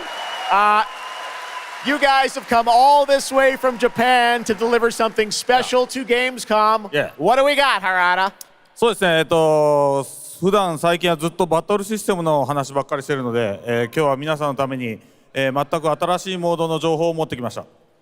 So up until now, we've been mostly showing off the battle mechanics and new gameplay, but today we have an all-new mode to show you today. はい、ですね、鉄拳はもちろん今回も、三島サーガを描いた、鉄拳のキャラクターの壮大なストーリーモードはあるんですけども、それ以外にですね、もう特に欧米では、失われてしまったアーケード体験の、ストーリーが体験できる、プレイヤー中心のですね、ストーリーモードっていうのを、最新の AI ラーニングシステムを使って、すごい臨場感のある、ベテランからニューカマーまで楽しめるような、そういう新しいモードをちょっと今日はお見せしたいなと思います。Of course, Tekken 8 will have the story mode covering the Mishima storyline and the arc that the players expect up until now. But this brand new mode is kind of the story that focuses on you as a player. And it covers the arcade scene, which is a classical atmosphere that people our generation actually got to experience firsthand, but maybe some of the newer gamers out there haven't. So this will cover that. As you progress through that storyline, you'll experience some all-new gameplay that actually has some AI kind of infused learning aspects to it. And it's really exciting, and we hope that you'll enjoy it. Yeah. All right, well, let's take a look at the brand new trailer for Tekken 8. Thanks, guys.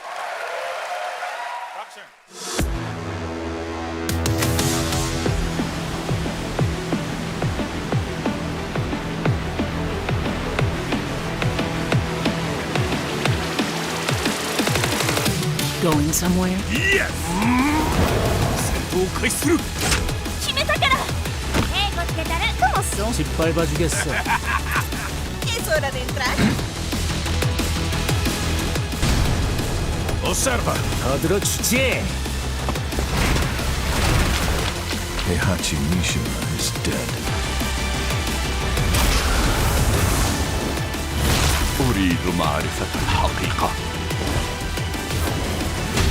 Let's go. Willst du im Sparring gegen mich antreten?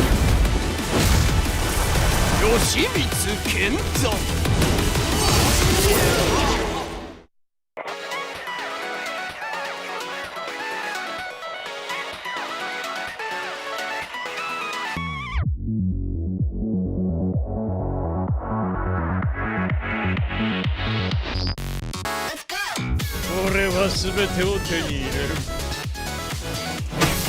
Eat this!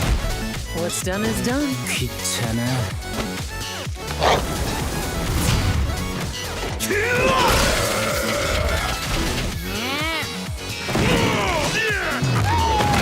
Forgive me. ¡Bajaste la guardia!